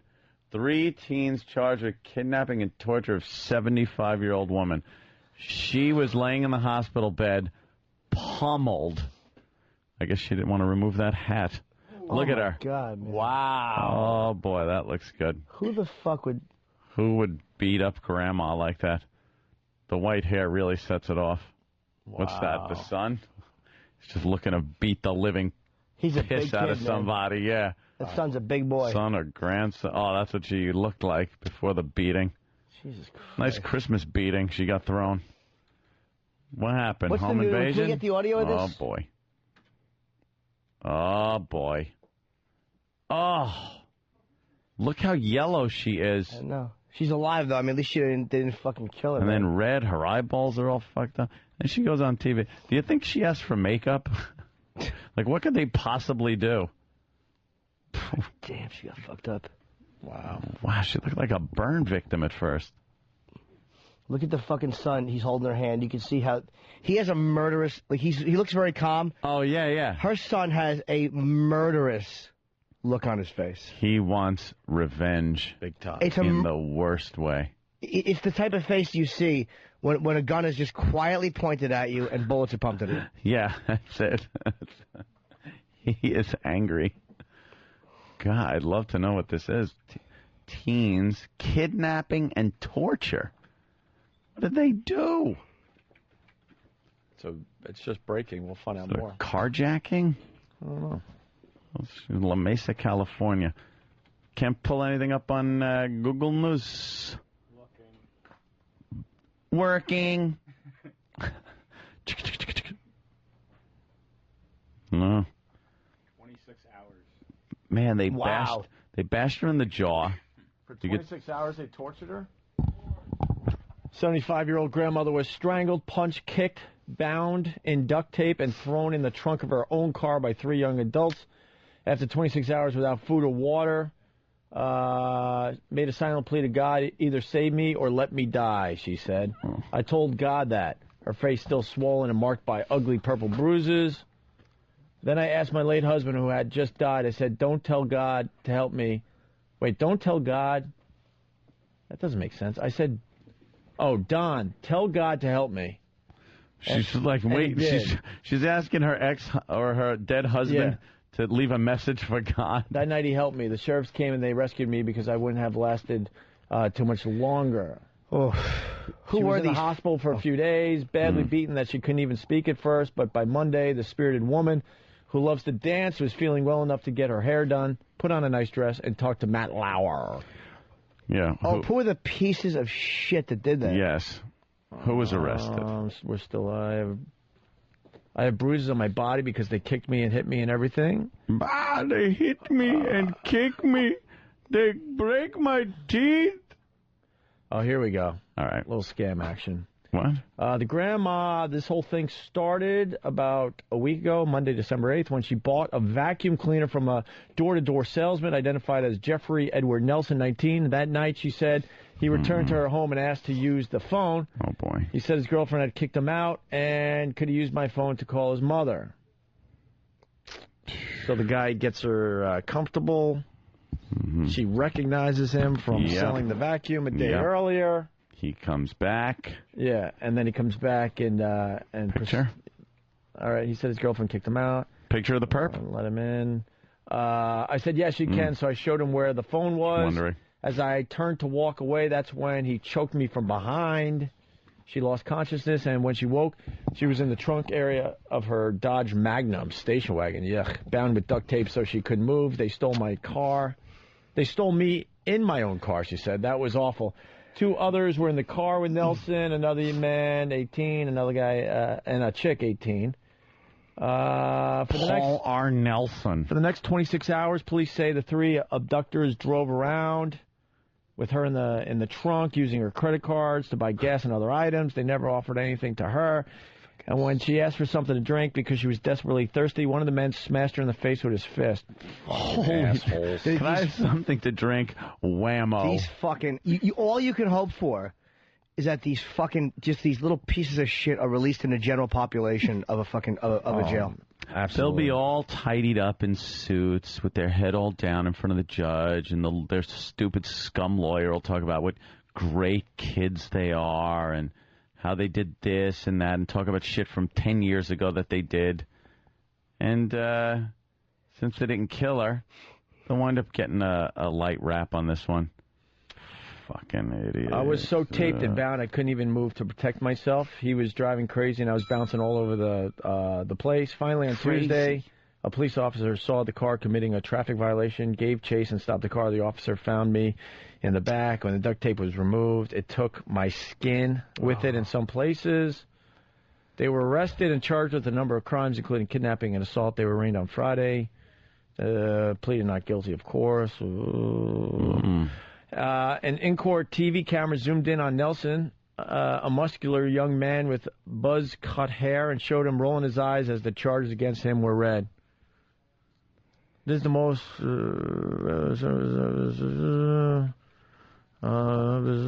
it's hard to believe someone would do that. For what? Some credit card charges, a few bucks, and a bottle of booze? It just doesn't make any sense. Life goes on. Booze? Okay. It keeps going on. It's a really long article. Did she owe money on her hat? It's the only question I have. Because, you know. So she's staying positive and blah, blah, That's blah, fucking... blah. I can't... It's like, all you hope for is that the reality of fucking... Hopefully, if not getting fucked in the ass or mouth by a convict, you just hope that some... Because there's no convicts that like a kid who punched a 76-year-old woman. No, they all have mothers, man. Beat no the one piss likes that out of her shit. like that? Yeah. Oh, there they are, huh? Yeah, that's wonderful. What's the one on the left? Is that the girl, a chick? it's a fat, ugly girl. Yeah, there's a fat, chick. ugly chick. 2 dudes and one There's chick. a dude with, like, what is that? Some fucking white boy dreads? Is that what he's rocking there? Almost looks like the lead singer of the Counting Crows. Yeah. And then there's that When he was young. buzz cut, fat fucking looking baby Huey motherfucker. Well, yeah, they look like a couple of guys that are gonna get their comeuppance in the joint. Yeah. If that fucking grandson or son, whatever he was, doesn't fucking kill him in the courtroom. That could be some great courtroom video going to be on YouTube, watching him lunge over the... They'll be well protected. Nothing's going to happen to these kids. That fucking son had just a quiet, murderous look on his face. How do you look at your mom all beat up like that and not just want to kill... Especially, yeah. Whoever did it. You got to want to kill them. Especially when you know that they had 26 hours to drive around and think about it, and she asked for water, and they punch. Yeah, It's punch like her in the face. There's no cases under which it wouldn't be enraging. Maybe she said, "Hey, cocksucker, give me some water," or maybe not. All right, go to DirecTV. Call 888-961-DirecTV. I think that does it for today. We'll have more on that story tomorrow, I'm sure. All right. Jimmy, any plugs? You good? I actually forgot. I got to do Atlantic City. Thank you. January 16th and 17th. One of the shows is sold out. Nice. One is almost sold out. Ooh. I think it's Martin Luther King Jr.'s birthday weekend, that holiday weekend down at the Borgata. Yeah. So go to theborgata.com, and New Year's Eve, I booked a gig in Allentown. I put everything on black when that's day down at the casino. You might as well. Yeah, just give it a try. I booked a gig in Allentown, Pennsylvania. I forget where it was. It's on New Year's Eve. I'm such a dumb bag of shit. Oh, it's a weird club. There's a weird name to it, I remember. Oh, here it is. Crocodile Rock. Yeah, Crocodile Rock. It's on Hamilton Street in Allentown, PA. Tickets are only $30, which is actually very cheap. For New Year's Eve tickets, usually $75 tickets. Yeah. It's $30, man. I never have my tickets. And it's an 8 o'clock show, so you can go out and do what you want after. You're not stuck there all Crocodile Rock? Yeah, I might walk on to the Elton John song and pump my fist. Yeah, pump your fist up. Say, I know where I am. Yeah. Crocodile Rock. Or maybe I'll bring on, remember Chocodiles? Yes. Those chocolate things. And I'll go, I thought they said Crocodile Rock. And then I'll eat one. Waka waka. The whole crowd will go fucking nuts, man. It's because of New Year's Eve. Yeah. A lot of people want to party and just fucking go hand out crazy. Chocodiles. Yeah. Or maybe I'll wear alligator shoes and go, I thought it said Alligator Rock. No. Or maybe I'll walk out with a big clock and go, oh, I thought this was Crocodile Rock. Or maybe I'll have my pants unzipped and you know what I'll say when I walk out.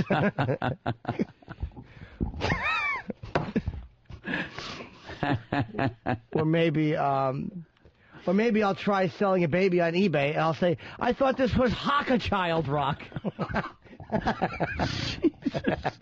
Turn off the power. I can't take the stink in here coming from these jokes. What? Well, then maybe you walk on stage with me and I'll punch that smile and say, I thought it was Knock a Smile Rock.